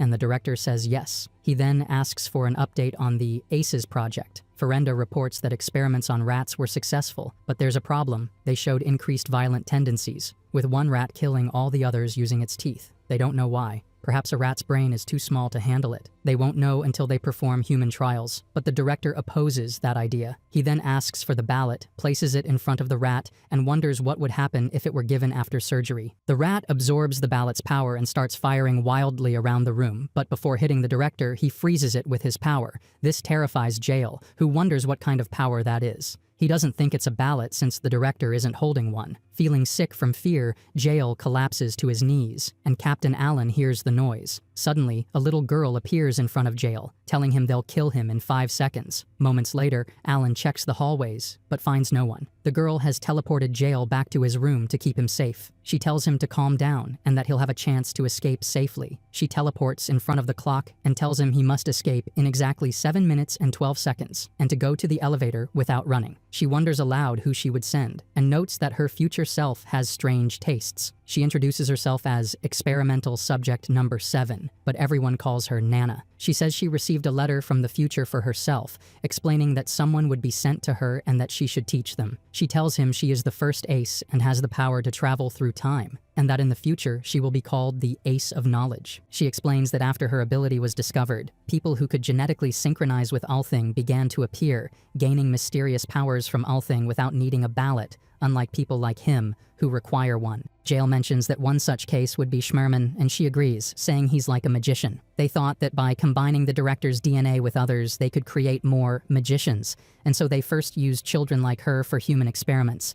But the children's bodies rejected the treatment, and she is the only survivor. Jael realizes this is the nature of the surgery used to create aces. Nana then tells him her older brother is the next to undergo the surgery. She means Licht. Jael realizes they must stop the surgery to change the future, but Nana says, maybe. He asks for more information, but she says she doesn't know that her future self didn't give her details, because knowing too much could excessively alter the future. They discovered that people who share DNA with Licht and with her are ideal for the operation, and that 7 aces were created in total. She assures him Licht's surgery will succeed. Jael talks about the army that doesn't kill, which becomes possible thanks to the ace's powers. Nana tells him that even if you know the future, changing it is something entirely different, and she doesn't know what they have to do there. She then asks him to leave, but before he goes, she gives him a memory drive from her future self, not knowing what's inside. Before leaving, Jael asks her to come with him, but she says she can't because it could drastically change the future. He reminds her that she wants to change the future and tells her not to just sit and watch, that nothing will change unless she takes the first step, and that she needs to trust him. She then realizes why they were sent to the past after seeing his kindness and opens the door for him to leave. Jael accepts her decision, but before leaving,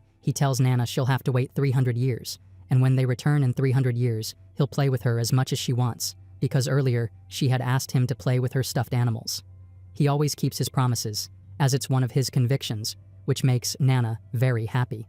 When he reaches the elevator, Alan surprises him from behind with a gun, impressed that Jael made it so far, but tells him that entering this restricted area is a violation of military law and that he is sentenced to death. Jael disarms Alan and attempts to attack him, but Alan counters and overwhelms him since he is a better fighter. Jael tries another move, but Alan tells him he's too predictable and suggests making a friend or two if he wants to win. He also asks if Jael is going to sweep his left leg with that right hand. This makes Jael remember the same question his father asked him in the past. Jael then stands up and lets Alan aim his gun at him. He introduces himself as First Lieutenant Jael Murdoch of the Alkian Royal Army, with General Colonel Alexandrov Grigorovich, his adoptive father, as his superior. Hearing this, Alan is shocked and asks if this is Nana's doing. He then realizes she can travel to the past as well, not just the future, and can send others there. Jael explains that they're trying to change the future and that there are 4 of them, including himself. Alan tells him that tomorrow he'll have a lesson for all of them, and lets him go. The next day, they are taken by armored vehicle with Alan to a regular residential neighborhood. He warns them to be careful, or they might be attacked. Suddenly, many armed civilians appear, demanding food. Alan says they have none and explains that hundreds die of starvation every day. A boy approaches Lynn and asks her for food, saying his mom is at home, but hasn't eaten for a long time. She decides to give him some food, but Alan immediately takes it away, asking her what she thinks will happen if she gives food in front of everyone. He says he can't send the boy home safely that way and tells him to eat it right there, but the boy refuses, saying he doesn't want it if he can't share it with his mom, then runs away crying. Seeing this, others demand food, but Alan fires into the air and orders them to leave. He apologizes to Lynn,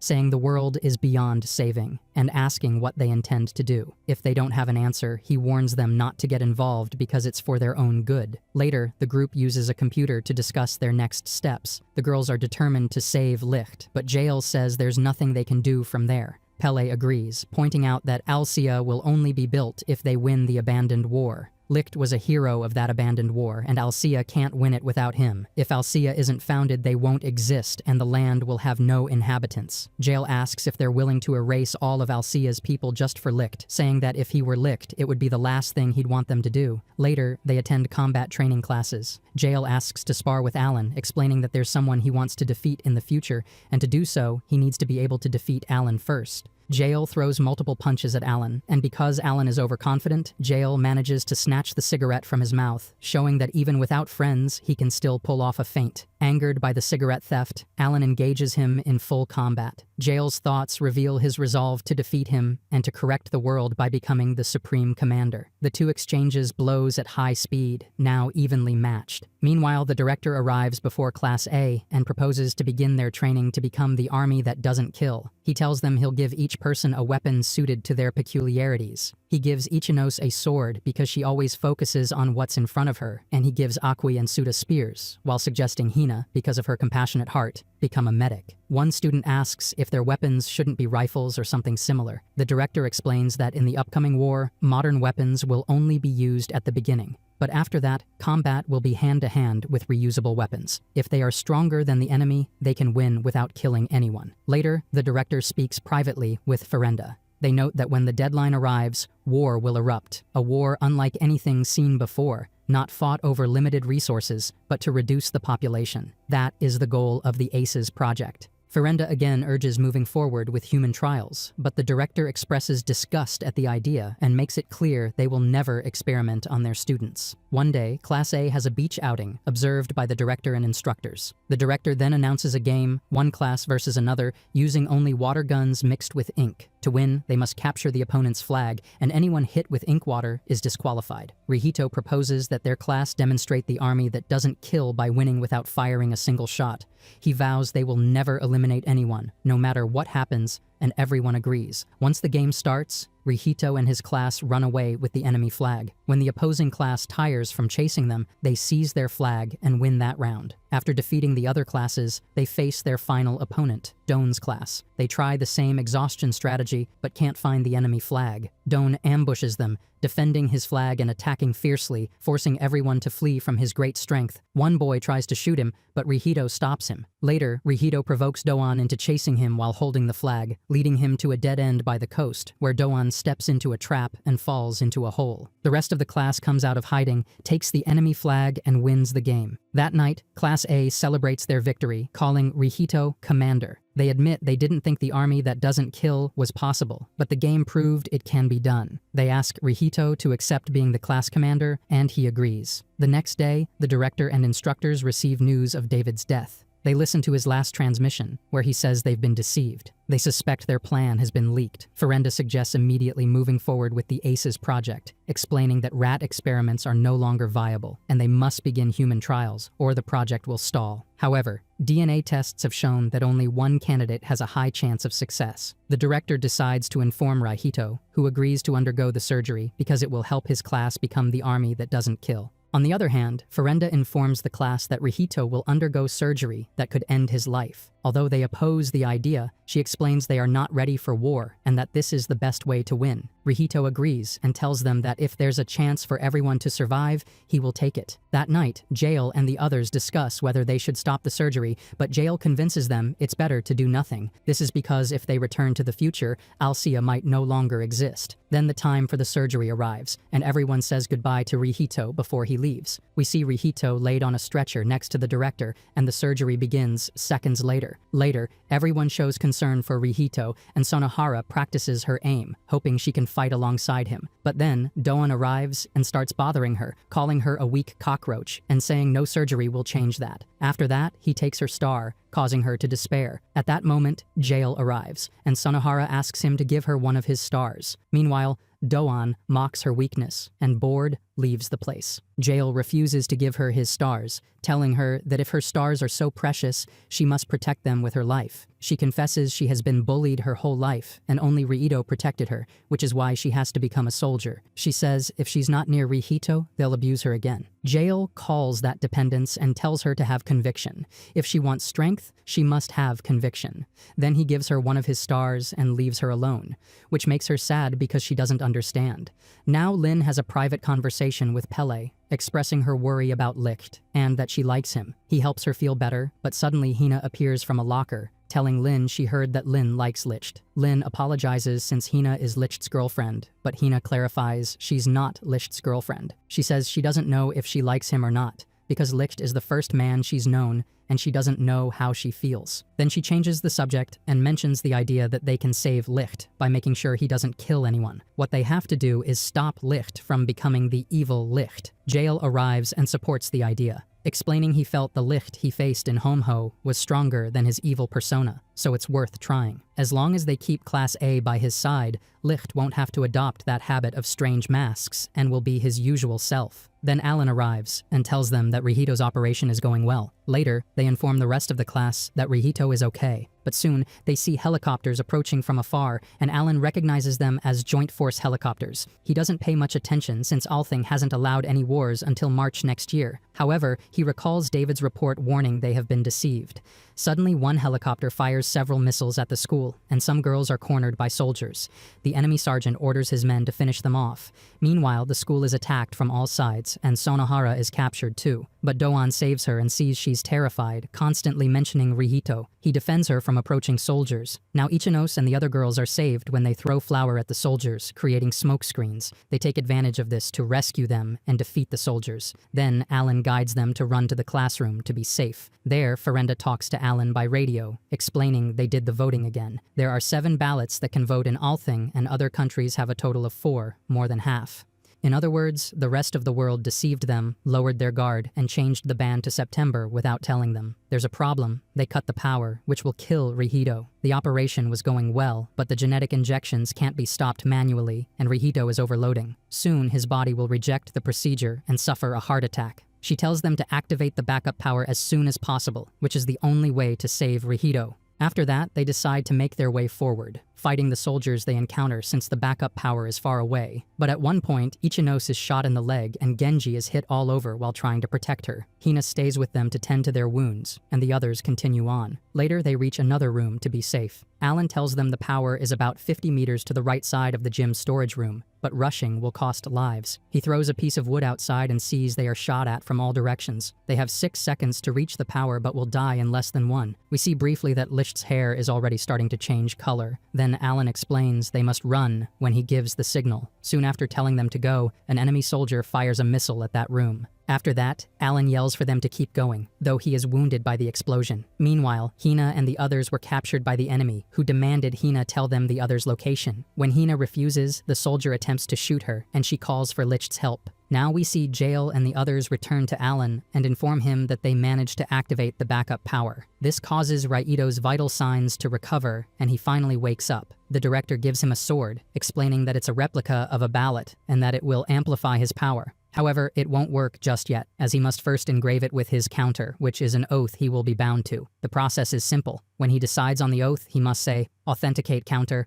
and declare what he will keep count of. Then it will recognize him as its master, but there's no need to rush, and he should take his time thinking about it. Raihito says he has never wielded a sword, but the director explains that doesn't matter. Compared to hares like Don or Tokakaze, he was indeed a tortoise, but from now on, all humans have become tortoises to him. Then he flips a coin toward Rihito, who sees it moving in slow motion in the air. At that moment, Hina and the others are surrounded by enemies, but suddenly an object crashes near them and slams into the wall. They see that it's Rihito. This causes the soldiers to open fire on him. But to him, the bullets and time itself freeze before his eyes, and he recalls the director's instructions, who had told him to first walk slowly until he got used to it. During that moment, Rihito takes the chance to deflect all the bullets, and when time returns to normal, the bullets never reach him. He then realizes he is moving at an extremely high speed. Seeing what they did to his friends, he starts moving like a red flash, darting in every direction, taking down the helicopters in the air. The others see this and nickname him the Lightning Attack Ace. He finally takes down all the enemy soldiers without killing them, saving his friends in the process. Afterward, everyone rejoices and hugs him, while Rihito thinks that the army that does not kill starts that day. The enemy soldiers' leader hears them talking about being an army that doesn't kill and offers to show them one last experience as a superior officer. He and his soldiers remove their vests, showing they are full of explosives, but Rihito quickly snatches the detonator and destroys it. The enemy leader says he knew that would happen and informs them that somewhere in the school, they planted a nuclear bomb. The others mention that those were supposed to be banned, but maybe they were lied to, just like with the wars. The leader says the detonator is on one of his men's bodies. When Rihito approaches, he warns him to stop because they will trigger it at the slightest movement. He explains that the only solution is to kill all of them before they can activate the switch. But that's impossible because they are an army that does not kill, and he hopes they regret their foolish words in the afterlife. This pressures Rihito, who draws his sword, but he begs them to stop and says there's no need to activate the bomb and that they won't pursue them.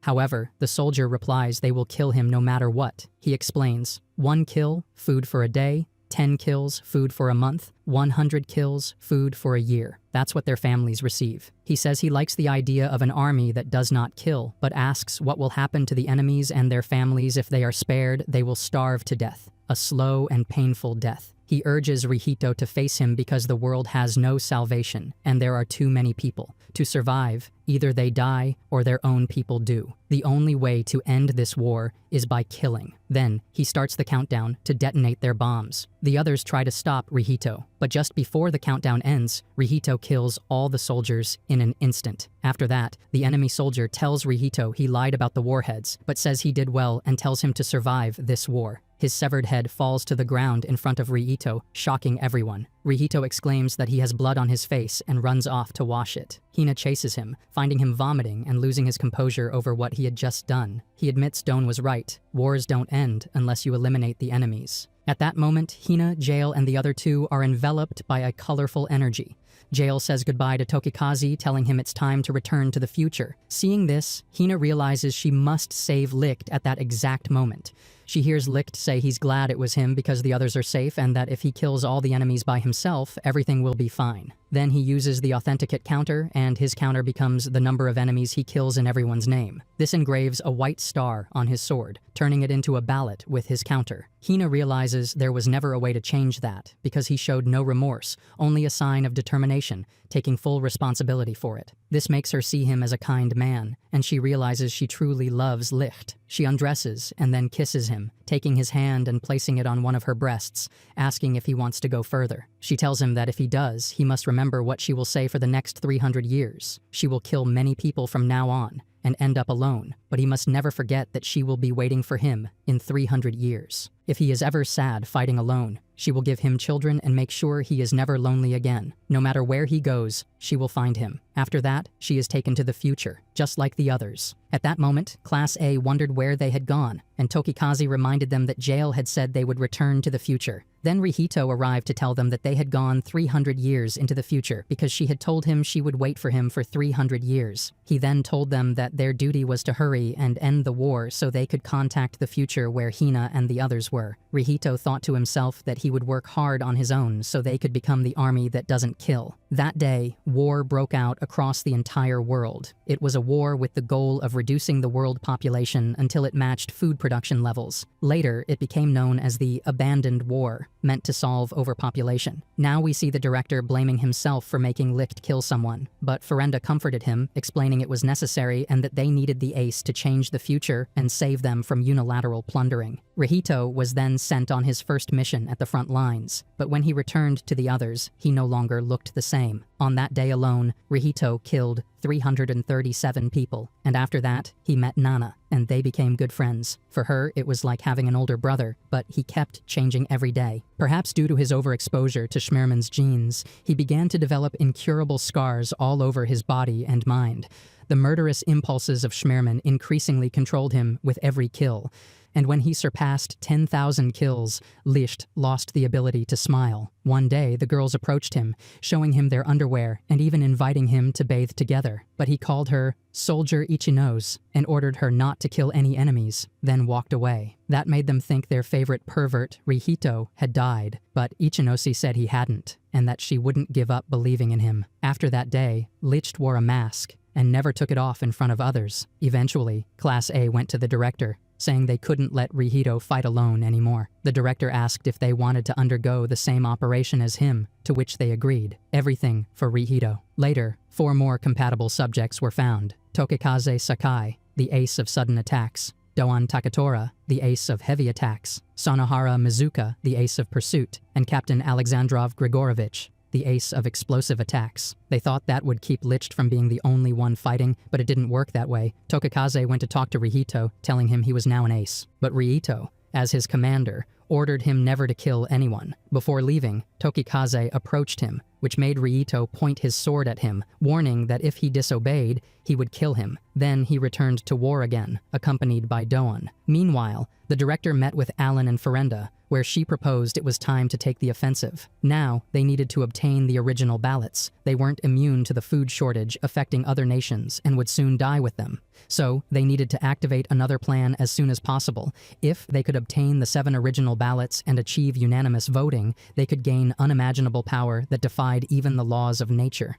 With that, they would create their own utopia, Alcea, before it was too late. The director agreed to that plan. Later, we see Rihito lose control during training and attack in all directions. The others tried to stop him, but he was too strong. Rihito even attacked Sonohara, cutting off her arm, which was later replaced with a prosthetic. By then, Licht was no longer human. Despite that, Class A continued following his orders and withdrew from the battle. Now we see young Nana making a recording saying the war had finally ended. She no longer had to use her powers to predict enemy positions, and her duty as a soldier was over. From now on, she would be Rihito's wife because she felt a spark when she met him. That love at first sight really existed. She mentioned that Rihito had been sleeping since the war ended, for 3 straight months. But she was sure he would wake up. She ended by saying goodbye to him, confessing her love. Meanwhile, Schmerman and the others recovered the 7 original ballots and passed a unanimous resolution to abandon the hopeless world and create a utopia guaranteed to be safe and prosperous. Using the unimaginable power of unanimous voting, they created a continent 3,000 meters above ground, the Utopia Alcea. Then, through another unanimous vote, they looted all the resources below. With no fuel, there was no way to operate planes or helicopters, and no one could attack Alcea from the ground. Alcea's population was created with embryos from people of different nations and races, allowing them to develop without knowledge of their civilization or the true nature of Althing. Through Althing, Alcea was governed with absolute power. A counter was imposed on the population, and by sending people into the abyss, population growth was controlled. The study of flight was banned to keep Alcea's nature hidden, and the army suppressed uprisings armed with replica ballots. This meant the abyss was the rest of the world left behind by Alcea, and the few remaining resources and food were taken by Althing. Alcea was a world sustained by what it stole from the people below. However, Tokikaze opposed this idea and managed to steal one of the original ballots. They sent Rihito after him, leading to a confrontation in which Tokikaze was gravely injured by Rihito in front of all of Class A. This affected Rihito deeply, who removed his mask and realized what he had done, remembering the moments he had with Tokikaze as a child. At that moment, Licht's heart stopped beating. Nana narrates that 20 years after the abandoned war, Licht finally woke up, having not aged a single day. But something was wrong. He didn't smile anymore. Still, she trusted everything would be fine, and that he would return to how he was before. When Licht woke up, he worked to find out what had happened to the rest of Class A, and he succeeded. The members of Class A stayed at the school to save war orphans, but little food could be produced in that infertile land, and most of it went to Alcea. To try to save the children, they took their own lives so the children could have food. That day, Nana and Licht escaped from the army. Nana says that 50 years after the abandoned war, Licht still hadn't removed his mask. 100 years later, Licht hadn't spoken a word, but one day in a recording, she reported that Licht had started talking a little. Nana decided that when he finally removed his mask, she would ask him to marry her. Now she was older, but that didn't matter. She had waited 200 years. She wondered if, by the next recording, she would be his wife, or drowning in sorrow when he abandoned her. Now, 300 years after the abandoned war, Licht still hadn't removed his mask. That day, she finally understood what Licht regretted, and also understood she would never be able to remove his mask. After 300 years of regret, Licht had decided to take charge of Alcea and face the military organization alone. She said in the recording that when he looked at her, it reminded him of that war, and maybe there was no way to save him, but she believed in them, because someone among them had managed to make Licht remove his mask, someone who could accept and carry his pain. She begged them to save him because she couldn't. Right after that, the group returned to the present, and Nana knew they hadn't changed anything, but she told them it was okay. At least she wanted them to know. The first thing Heine did, however, was go to where Licht was. She approached him, showed him her body, and asked him to continue where they had left off 300 years ago. Later, Nana invited everyone to drink, saying it was in the house, although they didn't seem interested. Then she approached Jael and began teasing him, which made him angry. She interrupted him by reminding him of the words he had told her when they went to the past, that when they returned to the present, he would play with her as much as she wanted, and that he keeps his promises. This made him change his mind, and he asked her to pour him a drink. Now Nana started making the others drink as well.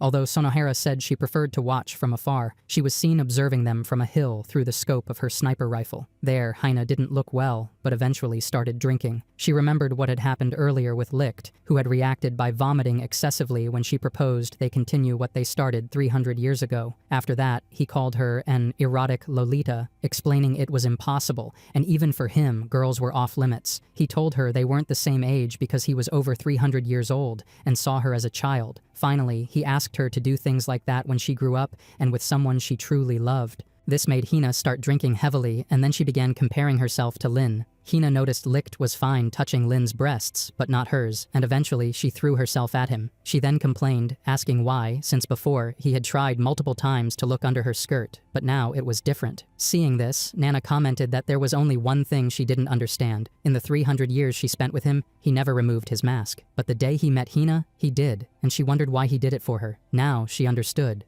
When Licht looked at Hina, it reminded him of that war, and she concluded the mystery was solved. Jael overheard these words, approached, and grabbed her wrist. He told her she hadn't changed in 300 years and sometimes held back too much. She tried to make excuses, but because of Jael's gaze, she ended up crying. Afterward, Jael approached Licht and punched him hard. Before Licht could say anything, he asked Pele to give him that thing. Pele took a tablet out of his bag and handed it to Licht, who then saw the recordings Nana had been filming. This made Licht see Nana's confession, which embarrassed her greatly. But then he saw what she had recorded next. Nana documenting throughout the centuries how Licht's condition kept worsening, blaming herself because she thought she reminded him of the war, and that's why he was like that around her. After watching the entire recording, Licht hugged Nana and apologized. He explained that it wasn't what she thought. The reason he never removed the mask wasn't because she reminded him of the war, but because he didn't know what expression to have on his face and didn't want to worry her. No matter how much he tried, he couldn't fake a smile. He said the only reason he survived those 300 years was because she had always been by his side. He would have gone insane without her. But he should have talked to her earlier, so he apologized again through tears, and she comforted him. That night, she remembered the past when she was a child, and Licht never came back to visit her. But she saw him again because back then, she had been unfaithful, and she remembered when Jael asked her to leave with him. The next day, they continued drinking because of Nana, and the girls decided to bathe at the beach. Meanwhile, Licht headed to the forest because he needed to use the bathroom. That's when Lin started feeling insecure about her weight because Nana noticed she needed to slim down. She began comparing herself to everyone else. But when she did, she saw that Nana, Hina, and even Sonohara had perfect bodies in comparison. On the other hand, when Licht returned from the forest, he was caught in a trap that left him hanging upside down, and Hina appeared.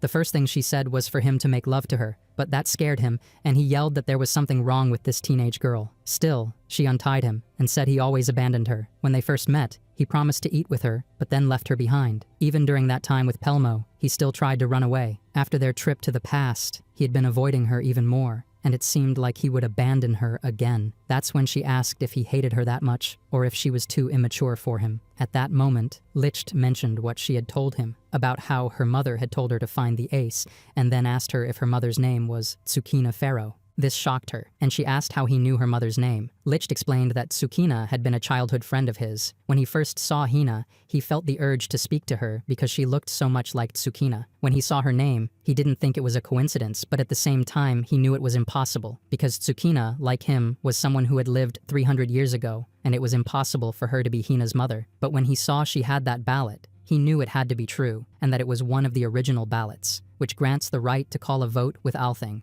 By gathering all 7, one can control anything, even the laws of nature. That was Alcia's greatest secret. He asked how it had passed from the Special Services Unit, controlled by Lord Schmerman, to her, and said the only one who could have done that was Tsukina. Meanwhile, with Lord Schmerman, he was informed they had located the woman and wouldn't lose sight of her. One officer asked why they weren't ordered to retrieve the ballot, since it was the one stolen from the SSU 5 years ago. But the commander replied everything was going according to plan and there was nothing to worry about. He said Lichtbach needed someone to protect and would do anything for the one he valued from the bottom of his heart. And soon, Licht would return to them as the lightning strike ace they desired. Back with Licht, he told Hina he was sure the ace Tsukina had asked her to find wasn't him. He then asked if her mother had ever spoken about her father, but Hina replied she had only told her he died a long time ago. Suddenly, Licht confessed that he was the one who had killed him, and that she had met him in the past. He revealed that her father was Tokikaze Sakai, and Tsukina had been Tokikaze's fiancé, and that Hina was the name of the ballot he had used during the abandoned war. He admitted he had killed her father with his own hands and clarified that he was her enemy, and she should hate him. When hearing all of this, she was left speechless and began to cry. We see Lin worrying about Hina and then talking again about her body issues, but Pele comforted her, telling her not to think about such things and that there could be someone who liked her. Right after that, everyone started feeling dizzy, and Pele remembered the bottles of alcohol were ones Nana had never seen before. Hina also felt dizzy, and Licht said she resembled Tsukina so much, since Hina had told him he could abandon her, and because of that, she had the ability to predict the future. He then told her he had been about to leave to face the army, and right after, she fell asleep along with the others. Before leaving, Jael asked Licht if his goal was to take the original ballot, adding that drugs didn't work on him because he had a conviction. Then we see Commander Alexandrov receiving a report. The Director of Intelligence and the Deputy General Commissioner had been assassinated. They had suspected the SSU and had been investigating it. The SSU claimed they didn't know who the culprit was, but the commander found it logical since they wouldn't admit it was them. He said they were taking control of the army, but were now resorting to direct methods, assassination. What was at stake was the royal capital itself. Later, he met with army leaders, where it was mentioned the SSU was demanding they hand over the original ballot, referring to the 3 original ballots in Supreme Commander Alexandrov's possession. In the end, they argued about whether to hand them over or not, but the commander asked them to stop fighting and said his opinion on the matter was nothing, and that they should follow the king's suggestion. Back with Licht in jail, Jael confronted him, asking if he was going to abandon his friends like he had abandoned Class A. Licht explained he hadn't done it because he wanted to, but because anyone who went with him to the battlefield could end up dead. Jael then asked if the ones abandoned hadn't felt anything, or if they felt relieved because they didn't have to stain their hands with blood, knowing only he did the dirty work. He told him to see how he was hurting the ones he abandoned, and that repeating over and over that it was better to fight alone wouldn't solve anything. He said it was nothing more than self-satisfaction, and that what he gained after killing so many people wasn't anything good. This made Licht remember the smiles of everyone in Class A and the person he had killed, none of whom he could get out of his head. In the end, they stopped arguing and separated. Licht then asked Jael to protect Hina and the others while he was gone. On his way, he thanked Hina and said he really wanted to accept her feelings, but it was impossible because if she stayed by his side, he would probably end up killing someone dear to him. If, after ending everything, he could see her again, then so be it. We then see Lord Schmerman being informed that Lichtbach was heading to the royal capital. He said there was someone fit for the job of intercepting him, someone who had been waiting a long time to see Licht. When Hina and the others woke up, Nana asked her where Licht had said he was going, and she explained he was going to face the army alone. They then saw that Jael had left a note saying he was heading to the royal capital, and immediately they went there as well. Back with Licht, who, while in some ruins, was suddenly hit by a power exerting enormous pressure, pinning him to the ground. There appeared Doan, explaining that Licht's power involved applying supersonic acceleration to his sword to defeat enemies, but Doan's powers manifested as gravity, and Licht couldn't escape its effects. On Doan's chest was a counter of 122,546, and then he told Licht it was time for him to sleep. He then brought down rubble with great pressure on Licht, ultimately crushing him. Later, the group arrived where Licht was, but when Pele checked his pulse, he told them they had arrived too late. Shortly after, they were surrounded by USE officers. Meanwhile, Jael stood before his father, the Supreme Commander. They spoke about Lichtbach, but Alexandrov disapproved of his involvement with him and said he couldn't be his friend. At that moment, Jael asked him to stake his stars, explaining he had come there for the high command and was there to take his position. He addressed him as Captain Allen, then readied himself with his ballot, which displayed 45,000 on his hand. A hand-to-hand fight began, showing the results of Jael's past training under him, but when Jael used his powers to create an iron monster, it was suddenly caught in flames and melted down. His father revealed his ring was his ballot, explaining that Jael's convictions couldn't extinguish his fire. These were the flames of the explosive attack Ace. After that, he engulfed Jael in a powerful explosion, leaving him lying on the floor. The commander then decided to tell him an old story. He had once worked an office job for the army in a small village. At home were his 8-year-old son and 3-year-old daughter. One night, he had to stay at the barracks,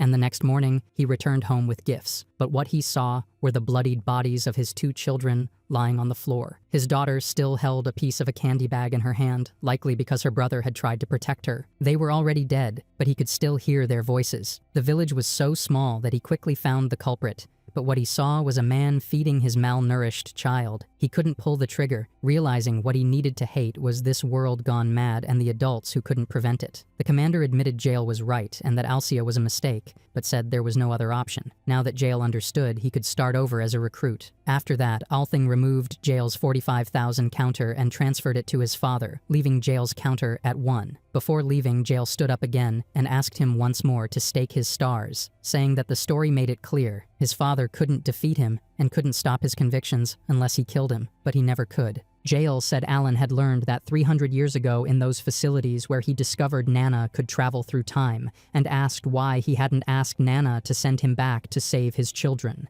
The reason, Jael said, was that Alan feared changing the future. If he saved his children, his convictions would falter, and Alcea would never be built. And without Alcea, Jael wouldn't exist. So Alan chose not to save his children, all for him, someone who didn't even know how to make friends. After hearing this, his father told him not to think he was so important and said he hadn't changed the past because of one certainty. He then said Jael hadn't really come there for him, but to find closure with Rihito. Finally, he said Jael was dismissed and warned him never to return. As Jael walked down the halls, the secretary handed him his favorite suit, as ordered by the Supreme Commander. Back with Hina, Pele, and Lin, they woke up to find themselves chained to the wall. Standing before them was Doan, who asked why they were in his memories, but then realized it was because of Nana. He told them he had killed Licht because Licht had broken his promise. He then asked where Sanohara was, but they replied they didn't know. This made him begin torturing them with his gravity powers, but he was soon interrupted by an officer who informed him that he had arrived. Hearing footsteps, Doan warned them he wasn't like the man they had known 300 years ago, and if they wanted to live, they had to be careful with what they said. Schmerman then entered, and upon seeing them, he felt as if he had two memories in his head, realizing this was Nana's doing.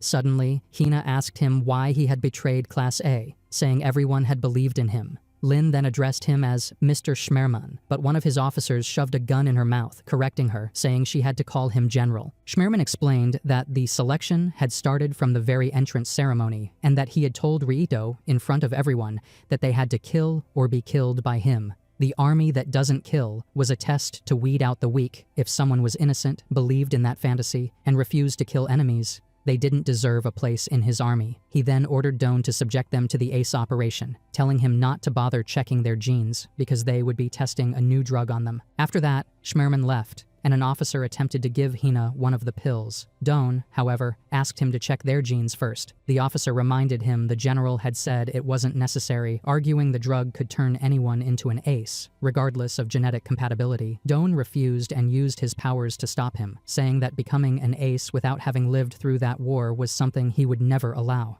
After defeating the other officers, he broke their shackles and told them to escape. He explained his counter was based on the number of times he had forced people to surrender to him and that he would not surrender to that order. But, as they were leaving, Hina accidentally tore her bag on a sharp weapon on the ground, causing the original ballot to roll out. Seeing it, Doan asked why they had the original ballot. Then, he prevents them from escaping by pinning them to the ground with his gravity and even accuses them of wanting to destroy Alcea.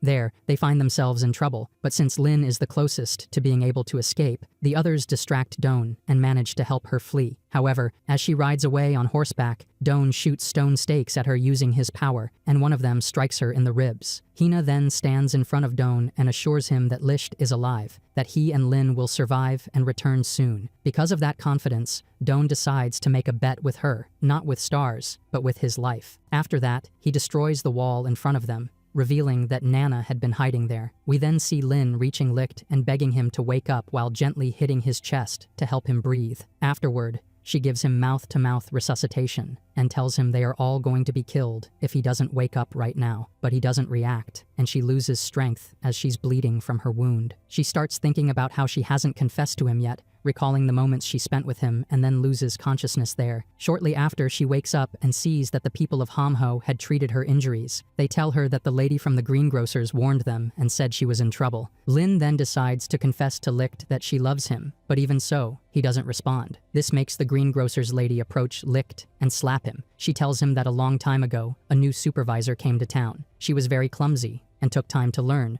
but she never saw her without a smile, even though she never showed it. She was delicate and shy deep down and worked hard to maintain that smile for them. She then asks Licht if he's really a man, because that girl confessed to him with her dying breath, and he hasn't answered her. But Lin defends Licht to stop her from slapping him again. since she already knows what his answer would be anyway. She tells him that the girl he loves is Hina, that she was so happy back then, and immediately fell in love. She admits it must have been annoying, since the person he really needs is someone who can stay by his side no matter how fragile or distressed he is. And for that reason, she asks him for something, explaining that Hina is about to die. She begs him to go save her and tell Hina that he loves her. After that, she stands up and walks forward, saying goodbye to him. But before falling, she is caught by Licht, who is standing behind her, and he asks where the others are. Seeing him alive makes Lynn start crying. Dawn arrives, the deadline that Doan gave them to stay alive. But before he can kill them, Licht appears before him. He asks Doan to give them a moment alone since he made a promise, to which Doan agrees. Then Licht hands Lynn to Pele and explains that there should be a first aid kit and transfusion equipment there. Her blood type is O, which he saw on the school's name list 300 years ago. He also says she needs immediate arterial suturing and knows Pele can do it. Nana accompanies him to the place where the necessary equipment might be. After that, Licht talks with Hina, apologizing and admitting that he lied again, but that he doesn't see her as a child. After a brief pause, he finally confesses that he loves her and tells her he promised Lynn he would say it when he woke up. But to be honest, he never planned to tell her because he killed her father and he isn't the ace she's looking for. That's why he always tried to keep his distance from her. But then Hina silences him with a kiss. She tells him that her mother told her to look for an ace, but also told her to find the ace she chose herself. She clarifies to Licht that she chose him and reminds him that she would never leave him alone, even if it means turning her life upside down.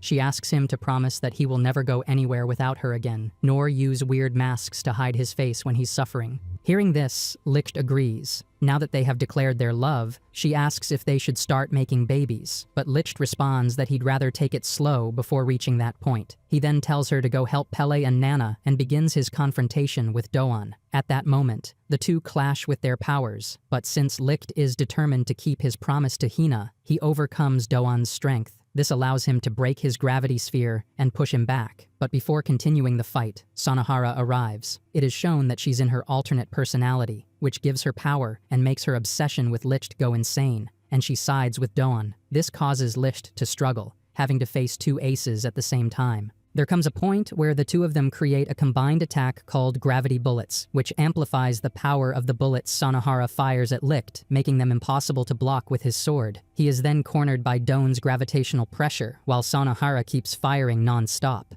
She tells him how happy she was when she was chosen to be an ace, how Class A had so many talented young people, but they still chose her, and she believed that way she would be with Rihito forever. But he abandoned her, and after chasing him for so long, he rejected her once again. Doan then blames Licht for making Sanahara end up that way. If he had stayed out of her life, she wouldn't have turned out like this. He recalls how Sanahara was in high school, and how one day she was incredibly happy. That was when Licht helped her when she was being bullied in class, how he was the only one who defended her. From then on, she never stopped talking about him, and she was happy because she believed she would always be safe as long as she was by his side. But from that day forward, she couldn't take another step forward, because feeling safe with him meant she was afraid to be apart from him. She was so scared that her heart would break if she was ever away from Licht. She thought he had saved her, but in reality, he trapped her in another shell, and not just Sanahara, but also Class A. They were all trapped in that foolish dream of an army that doesn't kill, but what ended up happening was that they all ended up taking their own lives, and Doan blames Licht for all of it. He then increases his gravitational pressure, crushing Licht against the ground, and Licht recalls his past with him. In those memories,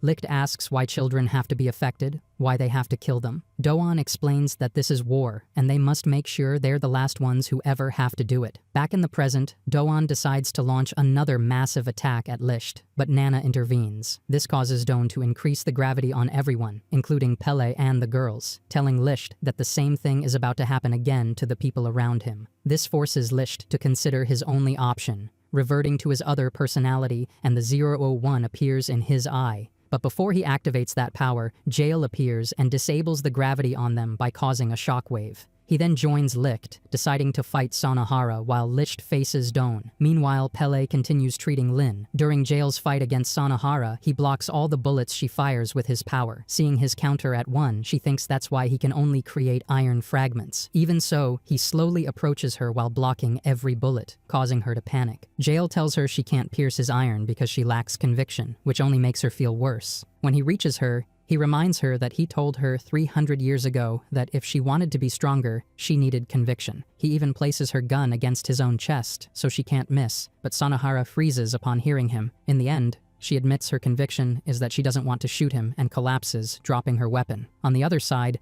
Licht tells Doan that this world is wrong, and that's why he will try again to create an army that doesn't kill, with the friends he has now. He then drops his sword, and the two switch to hand-to-hand combat. At that moment, Licht asks if Doan remembers that war, to which Doan says yes. We see the past. Doan explains that perhaps Licht received too many of Schmerman's genes, which is why he couldn't kill children no matter how much he tried. So the enemy brainwashed children to try to kill him. After the first child came dozens, then hundreds more, and it was Doan who killed them all for Licht's sake. Back in the present, Doan tries to make Licht understand that if Alcia falls, a war with the Abyss will begin, and the same war will repeat itself. But Licht replies that they have already shed too much blood, and he won't allow that world to be the reason people die again. This ends their discussion, and Doan launches a special attack on Licht. He creates many spheres around him, forcing Licht to attempt an escape with a powerful leap. But Doan had already anticipated this and created a tornado that quickly sucked Licht in. He explains that Licht is the ace of flash attacks, who moves at the speed of light, and that he himself is the ace of heavy attacks, the master of gravity, a force strong enough to prevent even light from escaping. He then creates a supergravity pit where even light can't escape, trapping Licht inside and crushing it until it is destroyed. Hina witnesses all this, panicking at what Doan has done to Licht. Now we see Licht in a dark place, where the ground is a mountain of skulls. In front of him appear the masks of Doan and the others, but they present themselves as the aces. They say they exist only to eliminate people and continue taking lives. They eliminate and abandon their friends, and their souls will never find redemption for eternity. That is the purpose of an ace. Finally, the mask that Licht used to wear appears and tells him there is a way out. They explain that if he doesn't want to keep killing people, he can stay in that place. No one will ever reach them there, and if there is no one left to kill, then they won't be able to keep doing it. But Licht refuses the idea since he doesn't plan on staying there, and he tries to cut their masks, but they regenerate again. They tell him it's useless, and that it's best to give up, that no matter how he justifies what he did for Class A, he is still a murderer. He then tries to cut Tokikaze's mask, but it asks him if he really wants to kill him again, and if he thinks it's okay to be with Hina knowing he's the one who took her father away. Everything they say causes Licht to drop his sword and slowly give in to their thoughts and words. But before surrendering, he hears Hina's voice calling him from outside. He then gets up and remembers the promise he made to her, how a promise is a bond between two people. Until he fulfills that promise, he cannot die. He must live to keep it. The aces tell him that if he goes back, he will only get hurt more, but Licht answers that he doesn't care, because now he has someone to share his pain with, someone to share his sorrow with, someone to share his anger with, someone to share his laughter with, and someone who will stay by his side. At that moment, his sword shines with a golden light, and he is able to cut the masks without them regenerating again. Right after that, Licht escapes Doan's gravity sphere, thus returning to reality. He then counterattacks Doan's strike, and gives him a powerful punch, sending him flying. He also reminds him of the promise he made to Class A, that they would become an army that doesn't kill. For a brief moment, he remembers the times he shared with Doan during the war. It is then that Doan mentions the original ballot, saying that 3 out of the 7 are with Captain Allen and the other 4 are in the USE headquarters. But one of them was stolen 5 years ago, and he has no idea where it is now. He then takes Hina's ballot and tosses it back to her before leaving, though Licht thanks him. Later, Licht visits Lin, who is still unconscious, and tells her that he already kept his promise to confess to Hina that he loves her. He then quietly leaves the room. When Lin wakes up, she remembers everything that happened with Licht and his confession, which embarrasses her. But thinking of the people of Hamhau, she convinces herself it must have been a dream.